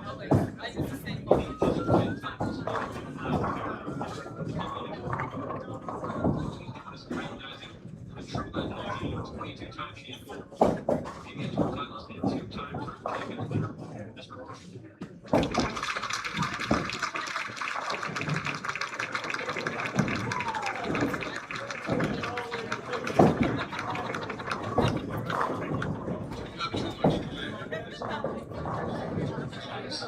You guys will be but I just want to thank the PPA for recognizing it's, you know, these 2 lanes were a big part of my life years ago, and they're memories that I will absolutely never forget. I'm glad that they're still on TV.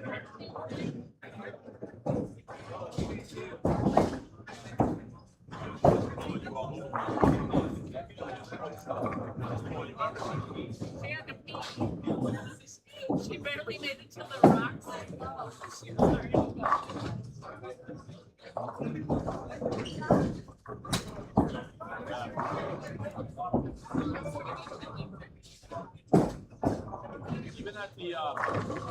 Even at the dock, she was picking up the ball. I can't believe how skinny he is. Look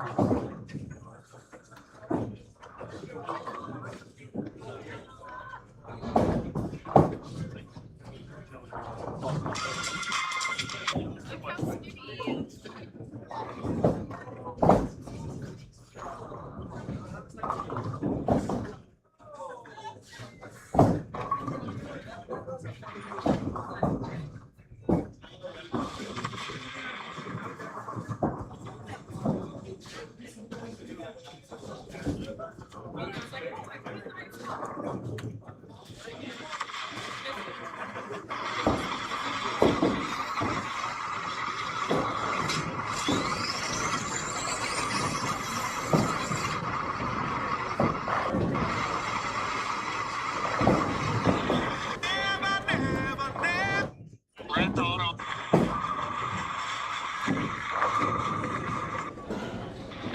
Ruby on wheels. Think we're on farmland. You know, Nick Garcia's.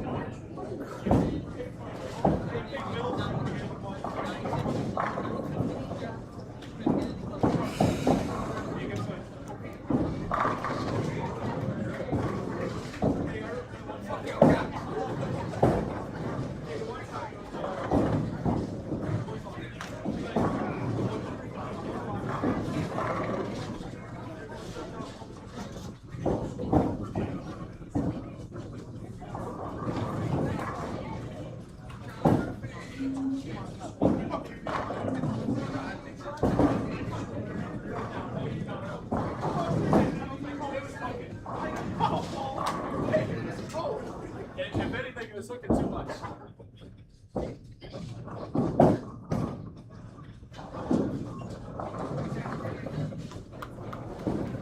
Boss, you see that? A little extra sauce on the fingers? I didn't see it. I missed it.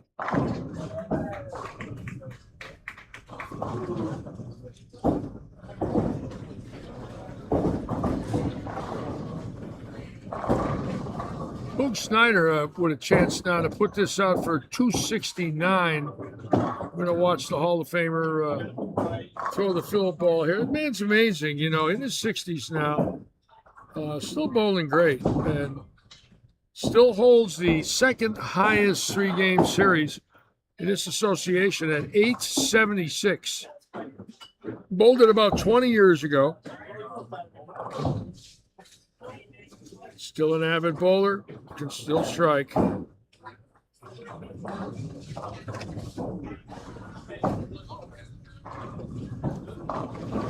Until Larry put the camera on him. Let's get it right, folks. Let's get it right. That's called the Litchi Kiss. He puts the camera on him. They're on 7 in a row. Gives him the big build-up and beak through the nose for 7.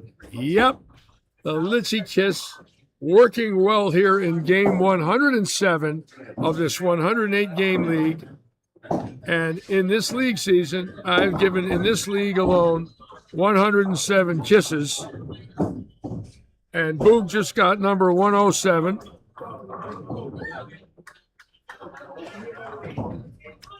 And I can't believe it. I mean, it looked for sure that he's going to strike out and just yanks it. He had to know the camera was on him.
You know, today I went over to my banker. I've been banking in Regions for about 14 years. A real nice GM that runs one of the branches not too far from the bowl. And he told me he's been watching the HBO deal with, you know, Ben Stiller about bowling.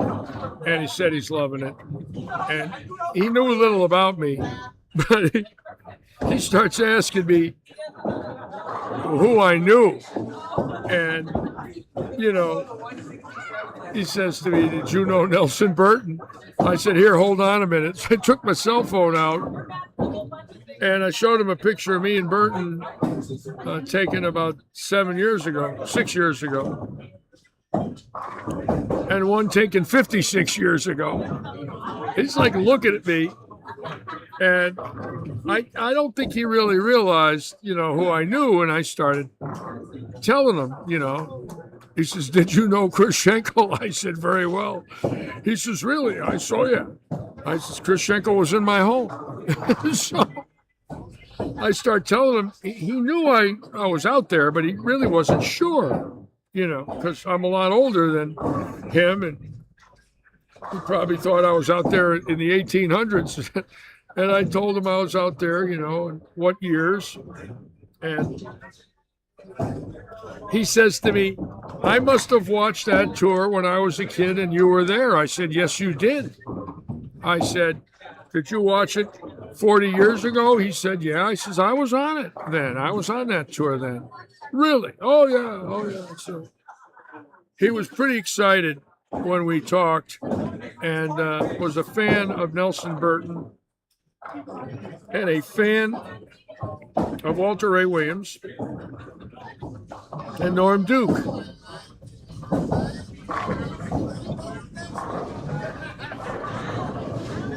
And who wouldn't be fans of Walter Ray Williams and Norm Duke if you knew anything about pro bowling, right? So it was really cool.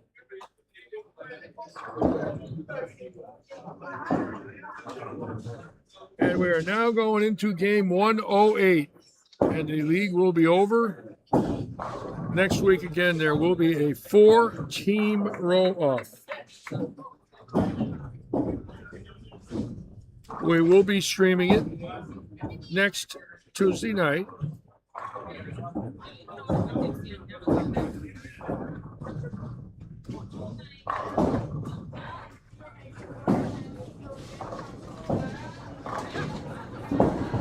Now, before we go any further, I just spotted Ron Richards, and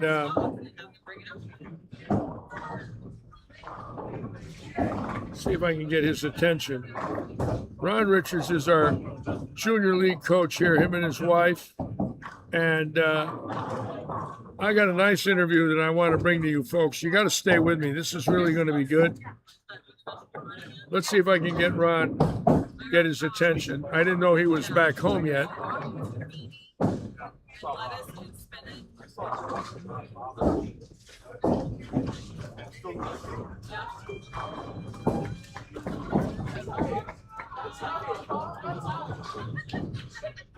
Yeah, right? I mean, in all fairness, I'm fragile. He's fragile. Cindy, Yeah, baby. could you go over there and ask Ron Richards to come over? Oh, Ron, yeah. I want to interview him about his but kid. definitely. Nice bowling incidentally. You're doing that's pretty awesome. good, Cindy. You're doing all right. I know, but I left 6, 7 pins. I know, but you got to make them. And I moved. I Yeah. don't know what. Well, you gotta get the right entry angle. I mean, hitting the pocket's one thing, but if it's breaking late here, you're going to leave it. If it's breaking in So what I behind. need to do? You gotta get it. Change the entry angle a little. Sometimes changing balls. I just did that to the Mania, so we'll see what happens. Yeah. Okay. I want to get him in here. Okay. I'm going to bring Ron in here. It's going to be really nice. You guys are going to love this interview, so stay with me. This is very special, and anytime we get Ron in here, I want to talk to him about his son. So now his son has made our live stream in December and won some tournaments. So I'm going to get Ron in here right now. Congratulations. Thank you, sir. You got to sit with me. I got to get some info here. Oh, yes. All right. Now you got to come in a little bit. I'm going to get rid of these logos so we can talk to you a little bit. Now, where are you coming here from? Where were you? We were up in Green Bay, Wisconsin. You're in Green Bay, Wisconsin. So did you drive up? We drove up and flew back. Devin had his accident when he was coming back for spring break. Okay. Totaled the van, so Now, we have another vehicle. Now, and drove why up. did you go to Green Bay? For the ITC and ISC national championships Now, national championships for what? for college bowling. Well, that's surprising. I never thought you'd say that. Now, so you go up to Green Bay for college bowling, and your son got in an accident a couple weeks ago and totaled the car. Yep. He was About a month ago. He was very upset, right? Yep. Okay. Now you go to Green Bay because your son is bowling, right? Yep. Now what happens? So we get there and they start bowling, and they struggled a little bit during qualifying. They ended up 5th in qualifying. How many teams? Out of 16. 16. And the way that works is they have 4 regional qualifiers, and you have to be in the top 64 in order to be top 64 teams in the country. Yes. In order to bowl a regional. Okay. So, and they split it into 4 different groups. So it's 16, 16, 16, and 16. And they bowl head to head, and the top 4 from each region advances on to nationals. And that was in Green Bay. The sectionals was in Addison, Illinois. There was 4 of them: Addison, North Carolina, Pennsylvania, and Texas. Yeah. And Devin's team was one of the 4 teams. They qualified second at regional to advance. They ended up losing to first place Mount Mercy in their region. But Mount Mercy, them, and there was 2 other teams, I don't remember who they were, advanced from their sectional to bowl at nationals in Green Bay. So you're in Green Bay. Yep. And now Devin's going to bowl with his team. Yep. Now, Devin's not doing too good. Like, he's okay, but he's not really on fire. Yeah, in the beginning they started out real slow. As a matter of fact, after the first 4-game block, so the way it works is they bowl Baker format. Yeah. And on the pair they'll bowl a 4-game block. So they'll bowl 2 games on the left lane, 2 games on the right lane. Then they'll switch pairs. They'll do another 4-game block, then switch pairs. And the first day qualifying, they bowled 24 games of Baker. 24 games of Baker. That's a lot. After the first 4 games, they were in 14th place. Yeah. Out of 16 teams. Yeah. After the second 4 games, so after 8 games, they were in, I believe, 8th place. Yeah. And then after 12 games, they climbed up to 2nd. And they were kind of bouncing around in the top 5 for a little bit, and they ended up settling at the end of the tournament in 5th place after 24 games to qualify. 5th place. 5th place. So now they have a roll-off. Right. Well, now what they do is they take a break, they re-oil the lanes, and they switch to head-to-head match play. Yeah. And they seed 1 through 16 in 2 separate brackets. So there's 2 8-team brackets. Wow. And it's double elimination. Sounds awful confusing. It's very confusing and it's very difficult. It sounds difficult. So you bowl 7-game or best of 7-game series. Yeah. And in the first match, they drew Marion University, who has a very good team. And we beat them pretty handily. We beat them 4-1 and advanced on to the second round of the winners bracket. Marion went down to the losers bracket. And in the second round, we drew Wichita State. Yeah. And you know Wichita State, they are the premier team in the country. Phenomenal. And they took us 7, and it was a battle. It wasn't like one team jumped out to win. We win 1, they win 1. They win 1, we win 1. We won 1, they win 1, then we win 1 and win the match. Yeah. So we ended up beating them 4-3. They go to the losers bracket. And then we were done for today. That was the end of it. So it was 24 games of Baker and then 2 7-game qualifiers. Wow. And they started bowling at 8:30, I believe it was, in the morning. And we walked out of the bowling center at 10:15. At night. They're bowling 14 hours? They're bowling 14 hours. And my God, they I had a had no 2-hour break. idea. They had a 2-hour break in between. And if you've ever seen college bowling, it's similar to high school bowling, but probably more amped up. Yeah. Everybody stands the entire time. Standing for 12 hours bowling. Yep, standing for 12 hours. You gotta be bowling. young. Jumping up and down, hooting and holler, getting your team pumped up. Just the intensity of it.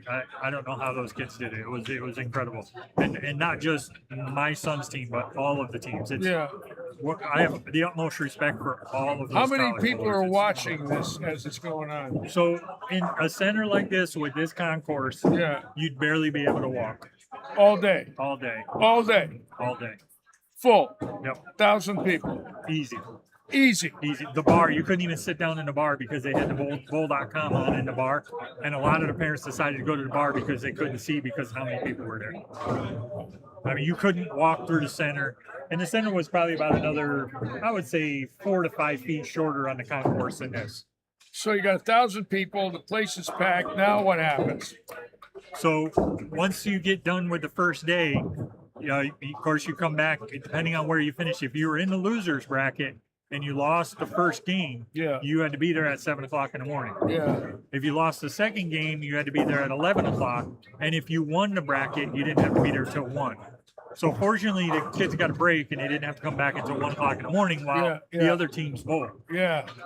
Well, we ended up showing up back at the center at about 11:30, and we watched a couple of the matches finish up in the losers bracket to see who we were going against, and it ended up being Marion again. Yeah. Marion ran the losers bracket. Yeah. We had Southern Nazarene that we had to beat. Southern Nazarene was they were a Cinderella school. Now who's on your son's team with it? There's Kendrick Siders, Tyler Close, Lucas Hershred, Kevin Magnuson, Keaton Bierry, Elias O'Halloran. He's a junior gold winner, and Evan White. So now you got to bowl the team that you beat once again. Yep. And you beat them again? They beat him again. It took them 7 this time. Took them 7. Yeah. Now, was that for the championship? That was to make it to the TV show. To make it to the show. To make it to the show. And then when you get to the show, you have to bowl the winner of the other 18 bracket, which the winner of that was Mount Mercy. Yes.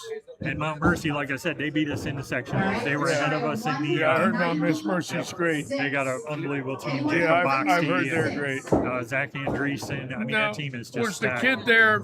That's the absolute flamethrower, two-handed on the right that throws it up 10, 25 miles an hour with a light ball. You know the kid I'm talking about. Yeah, he was there, but not. I don't think their team did a whole lot. He gets messengers like I've never seen in my life. They're from another planet. You talking about Braden Malash? Braden with the long hair? No, short hair. Okay. Stocky, short hair. Both from LaGrange or? Oh, no, they didn't make it. They didn't make it. Okay.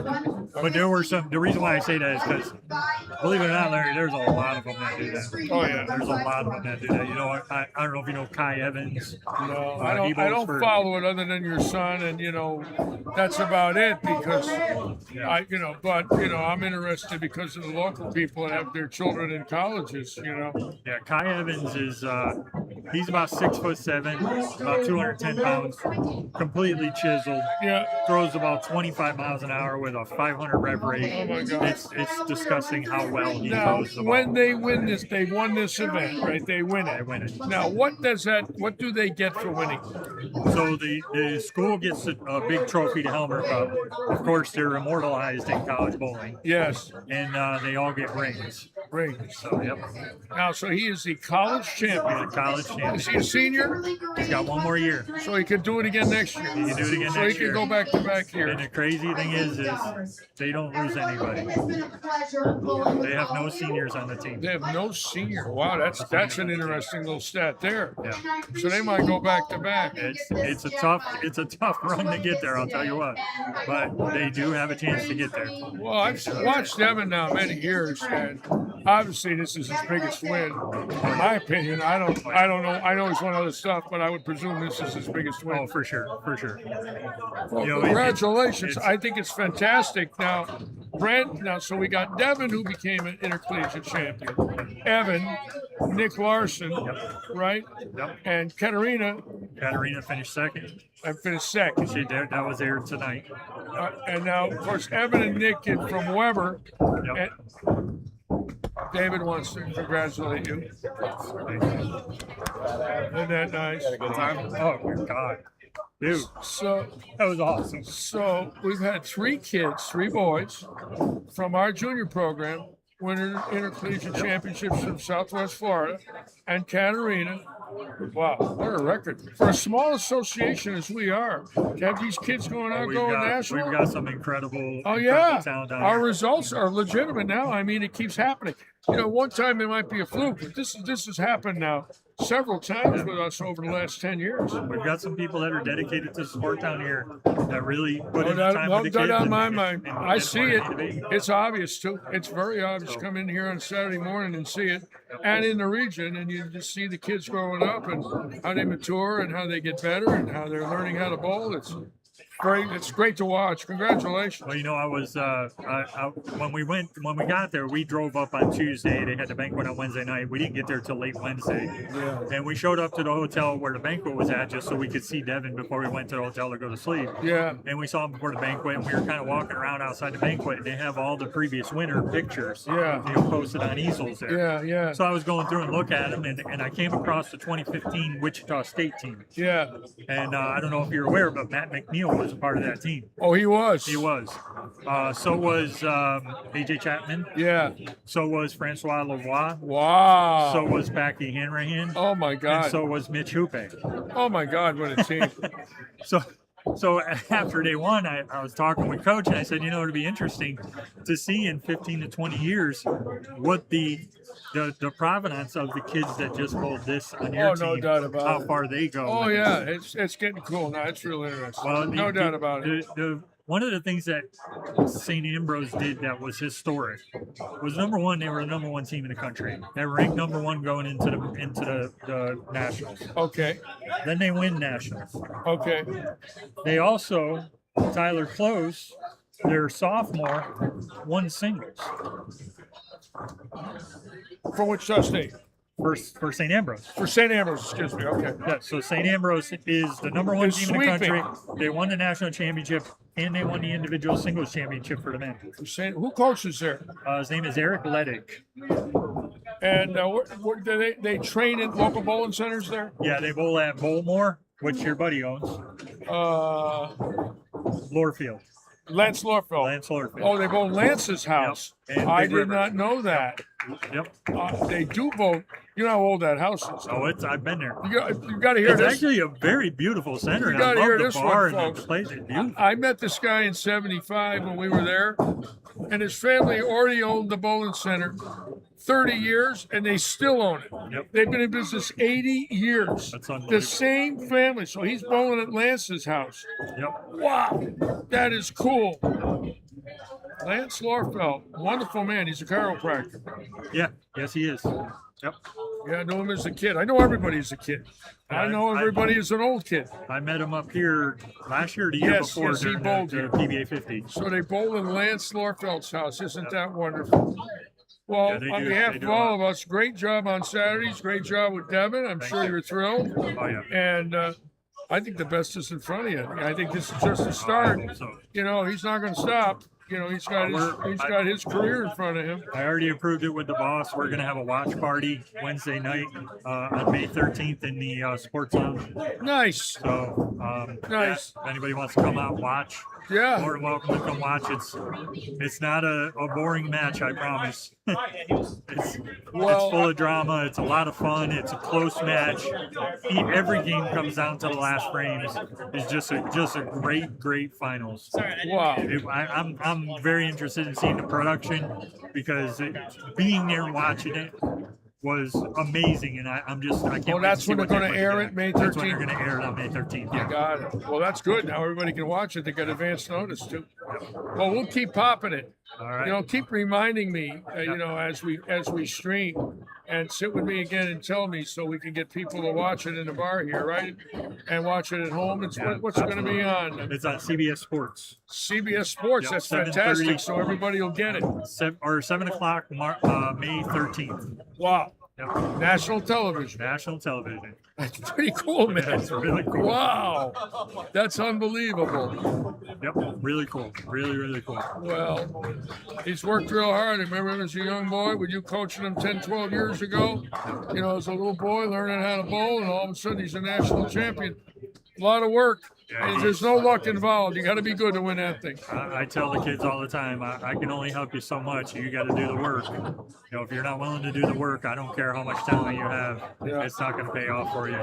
And that kid works his butt off. I promise No you. doubt in my mind. I've seen it. I've spent hours and hours and hours in the bowling alley watching him practice and coaching him. Oh, he's serious. Yep. He ain't fooling around. Yep. And it's funny because a lot of people think, oh, that's not my dream. That's his dream. I promise you. No, we never forced him to do it. Not one time. He forced us to come. Well, he's learning how to do it. And he's had great teaching, and obviously he's climbing the ladder. Yeah. It takes time, but the bottom line is he's always there. He's trying his heart out. Well, he always had some people around him that had success early in life. Like Silas Lira and Ethan Fior, and Ethan is phenomenal and has been ever since I met him when he was 15 years old. Wonderful young man. And Devin always kind of measured himself against them, and I was like, Devin, you can't do that. It's your growth is not measurable against somebody else's growth. Yeah. Because where they grow, they may grow quick early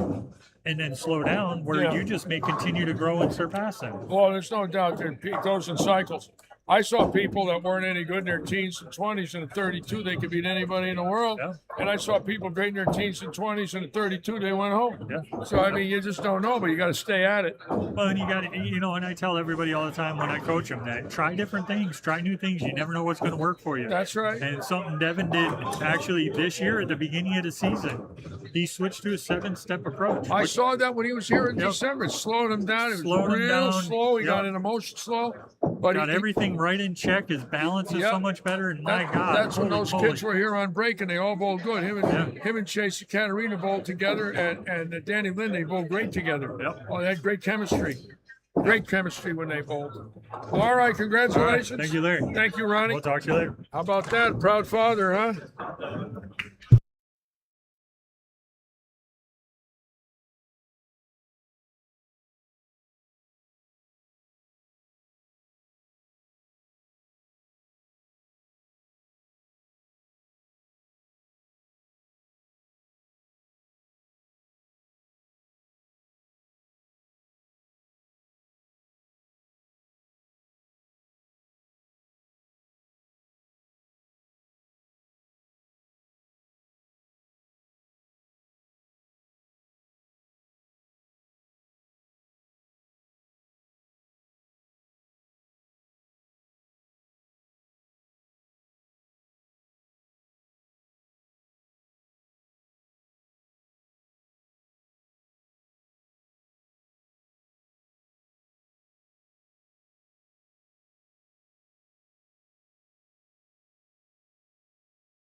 I want to thank all of you for being with us for this great year, this great league.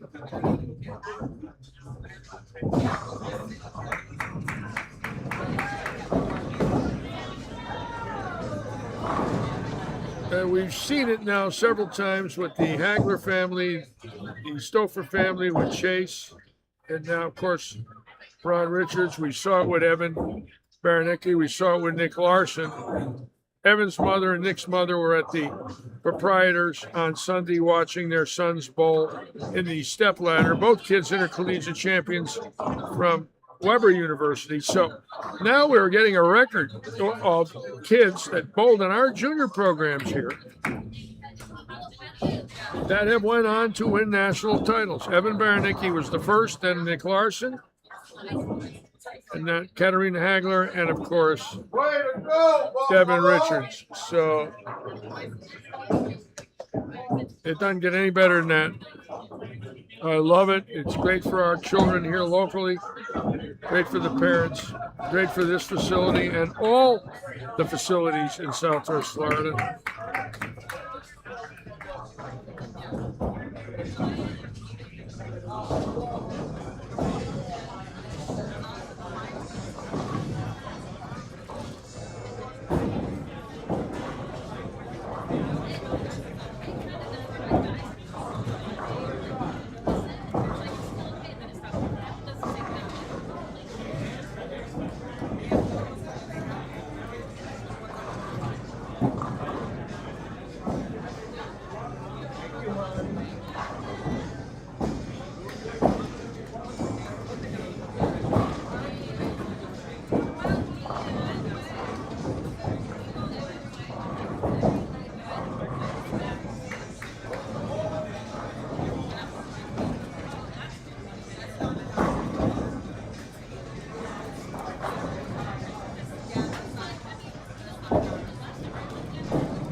You know, this week when they bowled at Riviera Lanes, I always think of Riviera Lanes in many different aspects. Number one, watching Beyond Lillo throw 300 there in 1967. That was the first time I had ever heard of Riviera Lanes.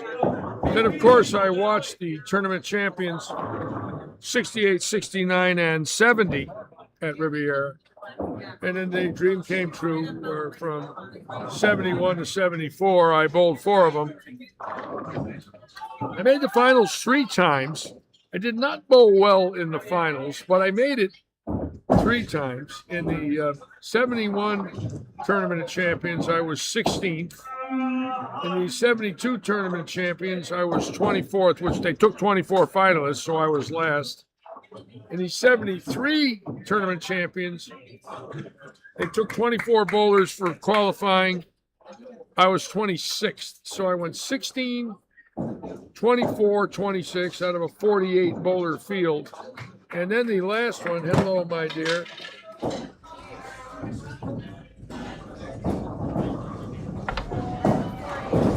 What did Dave bowl? He had a 560. He bowled very good tonight. You threw the ball good. I was I had a watching. 487. You bowled, both of you bowled very well. Congratulations. Yeah. Pretty good. Well, yeah, last night too. Games 106, 107, and 108. This was it. Anyways, in the last Tournament of Champions, that was the good one. I was fifth with 8 games to go in the finals. And I came out that night and lost my first 5 games. And in every 10th frame, I needed a strike. And in every 10th frame, I left a 7 pin.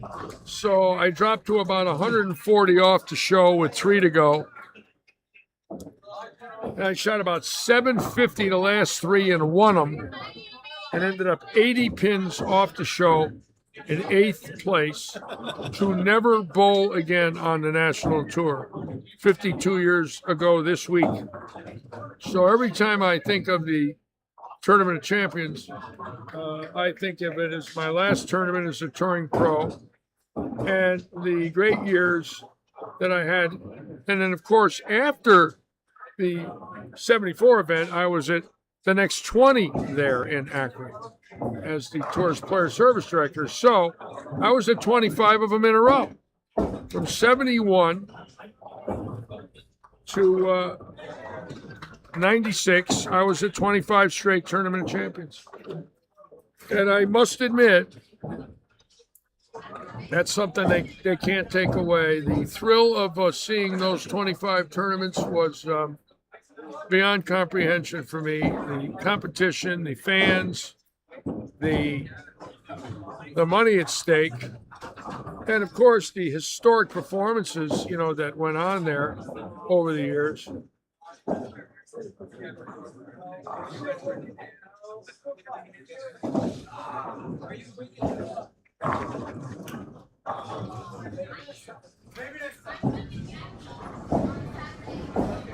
I think Couch's 3 wins in a row will probably go down as the greatest performance ever in that event. To beat that field 3 straight years, 3 out of 4. There's one year they didn't have it.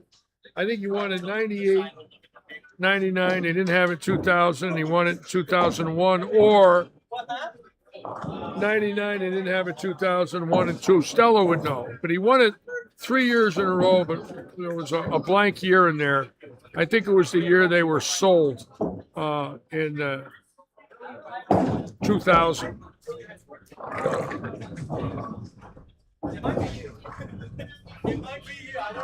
So all of you, I hope you watch it this weekend. And when you're watching it, you can think of Earl Anthony and all the great ones that won it.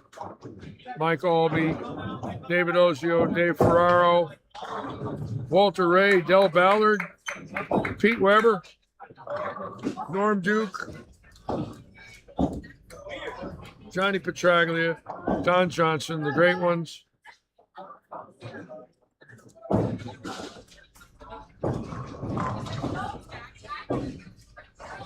This will be 55 years since Johnny won it, and I bowled my first one 55 years ago. I cannot believe it. And I'm sure Johnny will get very emotional thinking about it this week because that was his greatest win. He'll tell you that. Then, of course, he won the Triple Crown. He did win the U.S. Open and the National Championship. But the first one of the Triple Crown was the TSC, and he beat Don Johnson, who was defending champion.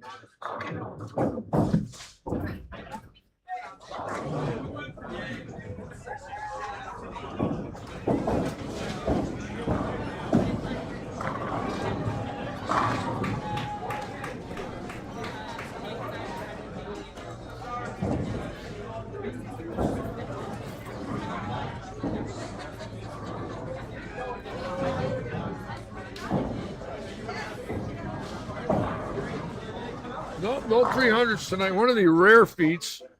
Again, it's been a great league. Obviously, a mixed league. We don't have the 300s in this we had in our Oaks Farms. There was about a dozen this year in this league. And Chrissy Stewart had one. She also had 800.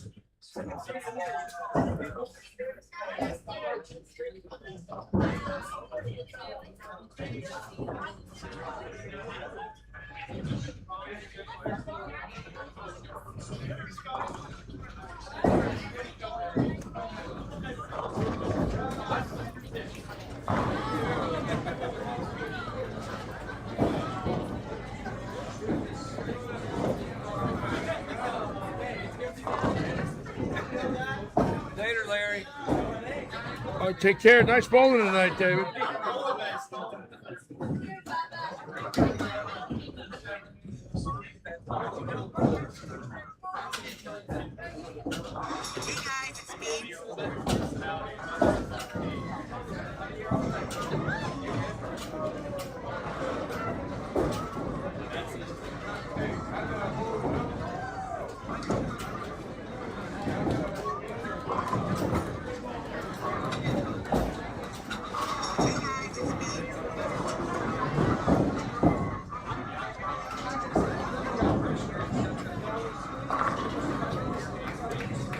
You know, when the big guns won it twice, Godman, then Davis winning it twice, and then, of course, Holman winning it twice. The pattern now started to develop that when you won that tournament twice, you put yourself into a whole different category. And Jimmy Godman was the first one to do it, and then Dave Davis was the second one to do it. And every once in a while when I'm on the live stream, I think about them, and I get haunted when I'm on the live stream because they have these people coming up and doing these strange things to me.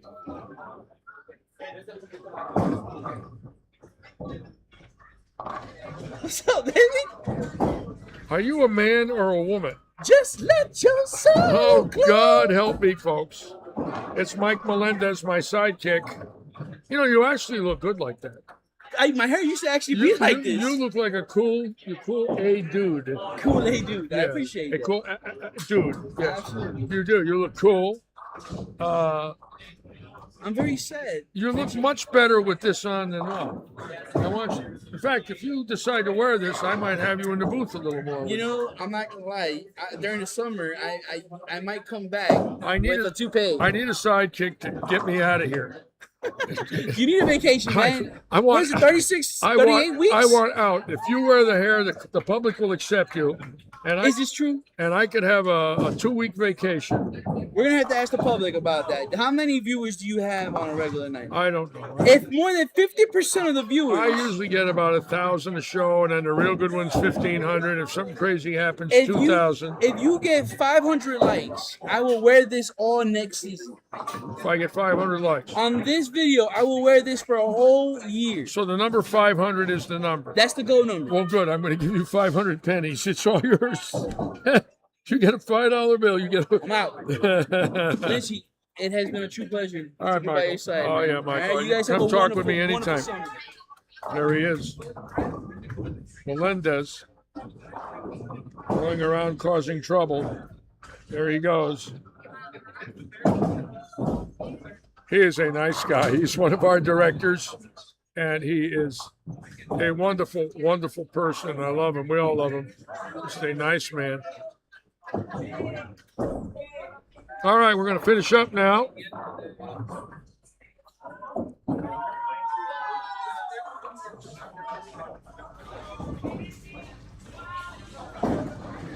And game number 108.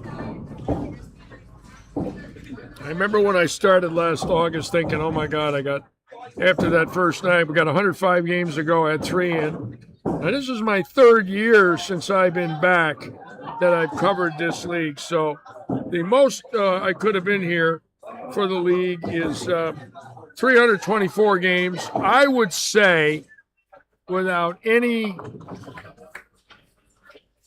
fear, that of 36, 72, 108 Tuesdays, I would say the worst I've been is 100. I think I covered 100 of 108. I had a bout in the hospital. I had a week in Connecticut. That's 4.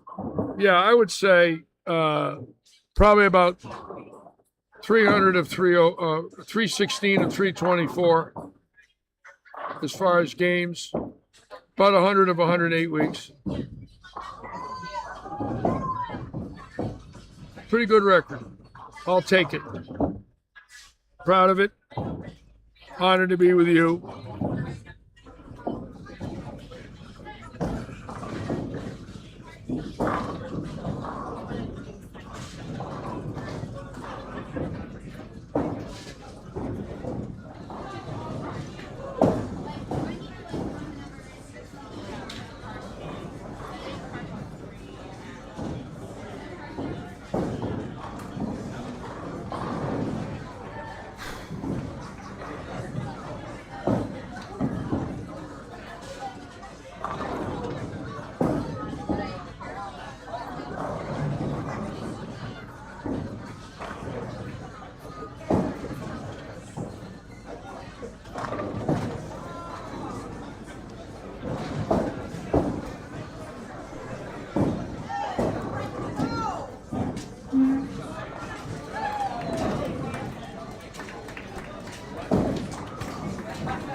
You know, at college time, when they have all these finals, obviously the Hagler family and the Stouffer family and Ron and Tanya Richards, and years ago the Baranecki family and the Larson family, the excitement that those families must go through, you know, every April when this happens, is storybook. You know, it's going to last them the rest of their lives when they're going to think of this when they're old, you know, and time has gone by and the kids are done and life's different. They're going to look back and say, how about when Devin did this or Evan did that or Katerina? And I did that with Ann. And I did that with my son, Michael, talking about his life and mine. And that's the one beautiful thing about bowling is you can compare it with a lot of people that you know. There's a great culture in bowling, different than any other sport, because I'll give you an example. In this bowling center, there's 1,000 people that bowl. And if you look at how many people are going to know of Devin during this period of time in his life, right, that he became a national champion, that family's going to be reminded of it for a long time. And it's wonderful when something like that happens for a family. That you know, the kid's name is going to be on the map. He's an intercollegiate champion from Fort Myers, and he's joining three other wonderful young kids that have done it.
Now, Craig Lewandowski, not done yet here in game 108. Wouldn't that be nice if in game 108 this fine young gentleman bowls 300, and he's certainly capable of it.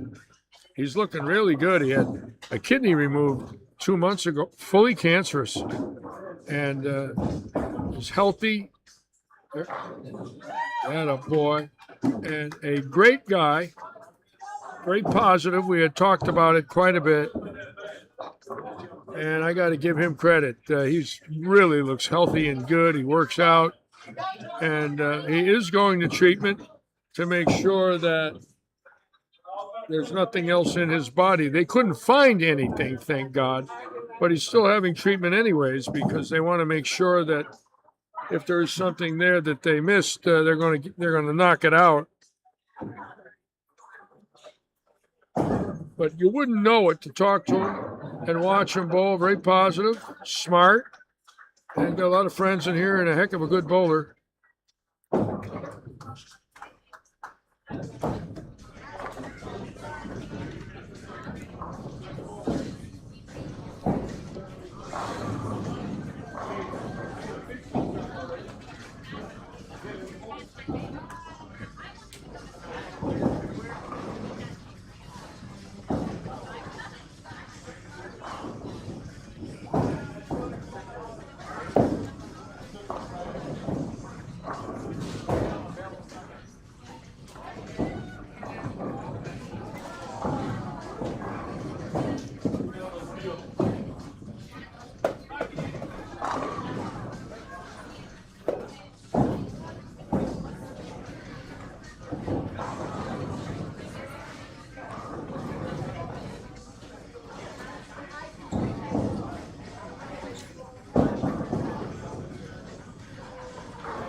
Oh, hard long day.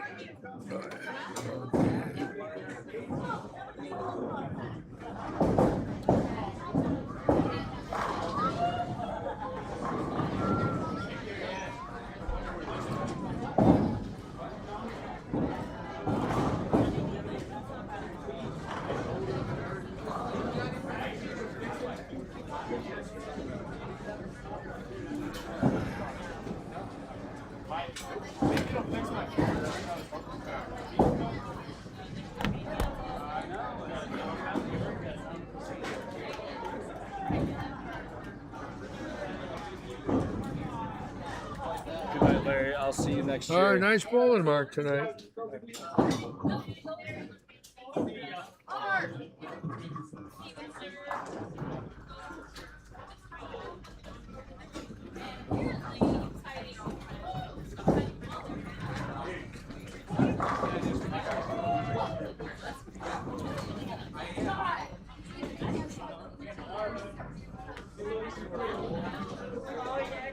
We're going to go right down and watch Lewandowski because I think it would be unbelievable that he shoots 300 in game 108.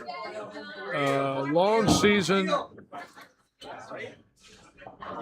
And strangely enough, this league did not miss a date.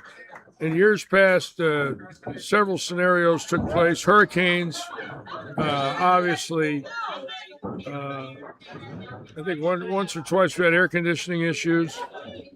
A couple of times this was Christmas Eve and New Year's Eve, so They missed many weeks, but not this time. Right now, how are you? How you doing?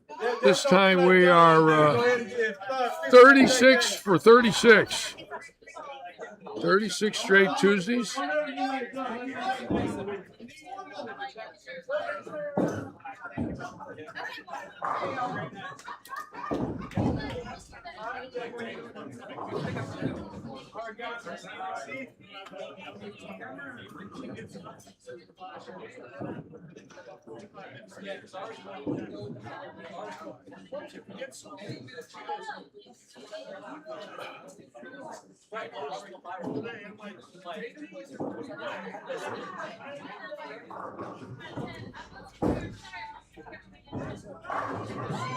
Wow. He's still going. He's got the first 8 in game 108. Lewandowski. Oh, yeah. Yeah, first 8 in 108. What'd you shoot? Not great. Huh? Not great. 550? 578. How many one-pin misses? A lot. 5, 6? 5 probably. So you really bowled We need to work this summer. You really bowled 630. Got to start making one-pinners. Got to figure something out. Well, let's work. We gotta work something this out. summer on my game. Well, there might be something we can do, you know, and I've done it before with women. Is take the fingertip off, give you a short span with a light ball, and you just chuck it in the air. You just throw right to the arrows in the air, and you don't cover any boards, and you launch it. I can show you with a house ball. I can do it with a 10-pound house ball with bowling shoes on, and it's easy. I can shoot every 7-pin with a 10-pound house ball in this house and never miss it. And I'm 77. Okay. We need to work on my game. Short span. We will. Yeah, I want to get with you. I want to work on my game. I've got to get. I'm not missing a lot, but I'm missing enough that it's frustrating. Well, a little bit. We got time. We'll do something. We'll figure something out. Okay. Boog bowled pretty good tonight. She shoot 700? Yeah. Yeah, 757. Yeah, Boog Snyder with 757 tonight. That's some good bowling. Yeah, he's throwing it good. Gonna be here Saturday for the kids? Yeah, but I think if we can work on my game this summer, you and me. Yeah. I think you let me know when. I mean, I'm not far. I don't think I'm far off, but I'm far enough off. Let me know when. We'll do a package. I'll save you some money. Of course. Yeah. So. I've sold a lot of packages in the last few months. Good for you. I've had 5 or 6 people that I gave good. What I did with them. So I went a little different. It's still really good. I don't know. Maybe it's hand positioning. I'm not sure right now where I'm at. What, for the second ball? For everything right now, because I'm right there, but I'm okay. It's a wraparound 7. Yeah, I see it. Your ball breaks late and deflects. I see it. So I don't know. Like I moved left. Sunday, Treasure Lanes, I bowled TNBA. 3 games, I left 18 7-pins in 3 games. I moved up, I moved back. 18 7-pins? 18 7-pins. I could have bowled phenomenal, but I left 18 7-pins on Sunday. 18. It didn't matter if I moved left, right, back, I changed balls. The ball's breaking too late. Entry angle's wrong. It's got too late and it's losing energy and it's coming in and dying at impact. And it deflects and it 4-pin lays in the flat gutter every single time. Every time. Everything was a wraparound. Wraparound the 7-pin. 18 times. I know. I was nailing the pocket. Everybody's like, oh my God, you're nailing. Even Keith Cross, he's like, you're nailing the pocket. But it was a wraparound 7 every time. So I'm just not sure. Well, that's what I struggled with tonight. Wraparound 7s. There's nothing more frustrating than that. It's so frustrating to bowl good and get nothing, on the first ball. Yeah, where you bowl really good and you get nothing. It looks like it's good, my release is good, and then it's a wraparound 7. Yeah. So this summer I want to work I want to work again with you. All right. And see what we can do. We'll see if we can figure something out. I out. just got to get my game to where it needs to be. Because I'm there. If I didn't have wraparound 7s, I'm there. I believe you. High 6s, low 7s, I think. Well, at least 630, 640, at least 600s. Can't be bowling 550s with 18 balls in the pocket. Stupid 7s. Yeah. I see it. I see it every week. It's every week. Yeah. All right, Lewandowski coming up now. All right, we'll get you. I'll get with you. You bowled pretty good tonight. Her first 500. That was her first 500. I saw good games. 541. I saw good games tonight. That was her first 500. Well, there's still hope. Exactly. Hey, there's nothing wrong with that. Her first 500. All right, here goes Craig Lewandowski now for number 9. And we can't shut down the live stream watching this, folks. So let's watch him finish it up, and we'll call it a night. That looks good. Look at this. Come on. Oh, yeah. All right. Well, we can't go anywhere now. Got to stay for this. She's making me work late. And there's pretty much no one left bowling but him. So if he does throw 300, he's going to get a nice applause.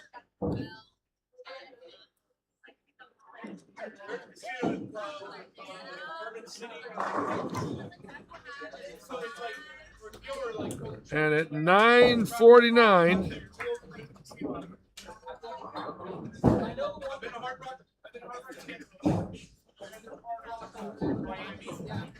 he'll be coming up momentarily.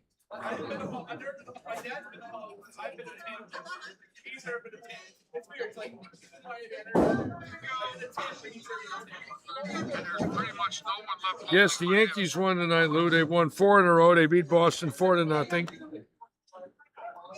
And I think the Mets better win soon, or they're going to burn down that stadium. The Mets have lost 11 in a row. They're going to shut the doors and say, we're having a fire sale. They're going to get rid of every player. Imagine that payroll. They can't win a game. They got the second highest payroll in baseball. That or the Yankees do, but they're close.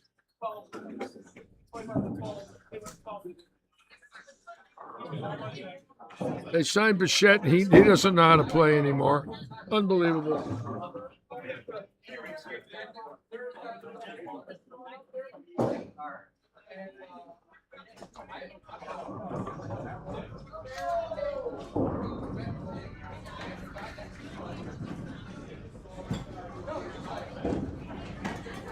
Okay. I say Lewandowski throws 300 because it's the last night, the last game, and it's almost 10 o'clock. And I say he is going to give us 300 in the last game of the season, which would be fantastic. And it couldn't happen to a nicer guy. So let's root him on here and see if we can have perfection one more time at Lightning Strikes.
Now, Lewandowski did have 23 in a row earlier in the bowling season. He went 290, 300 his first 2 games. That's got to hold it. Come on. Oh, yeah. All right. That's number 10. And those are good shots. If you'll notice, he's got a lot of loft, but that ball at the arrows are all within a board. So he's making very good shots. He lofts the ball a lot. I usually don't recommend that kind of loft where you're hitting up on the ball, but that is his A game. He does not get it into the heads at 15 degrees. It is up and down. It is rare, but he bowls very well with it in this house on this pattern.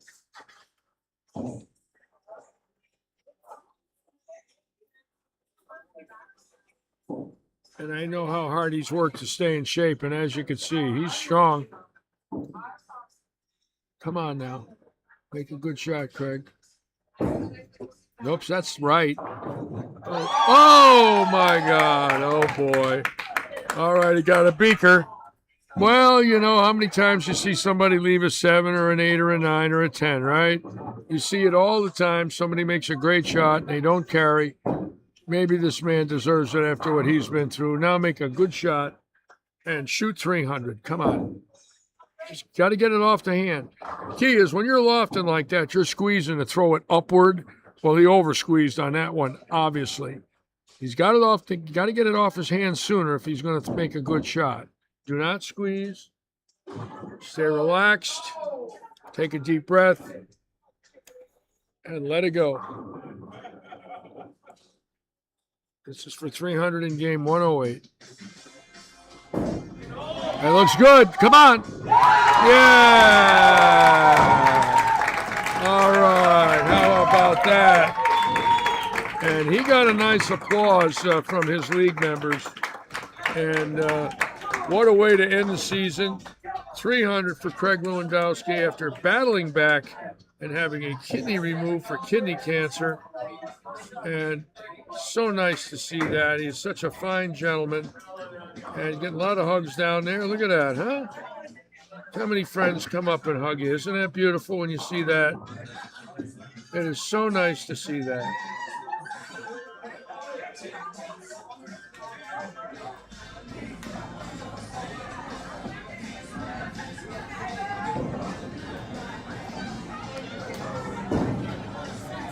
Imagine that. We didn't have 300 to the very end of the season.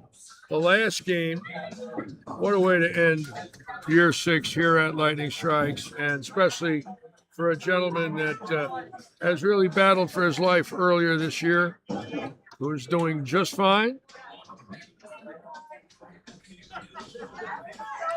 Winning the battle on and off the lanes. Wonderful. Absolutely wonderful.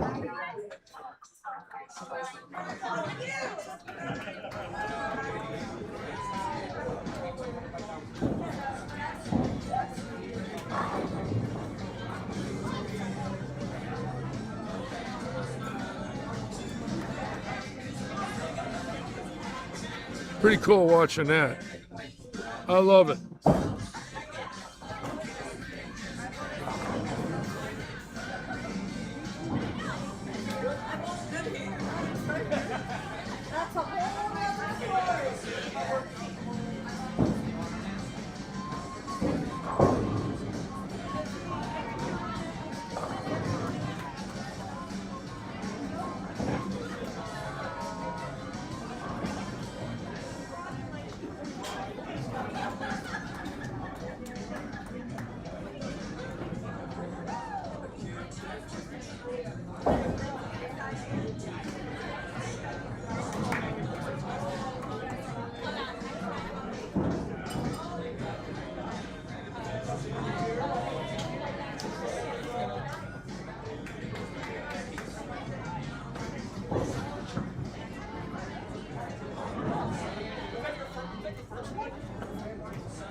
Wow.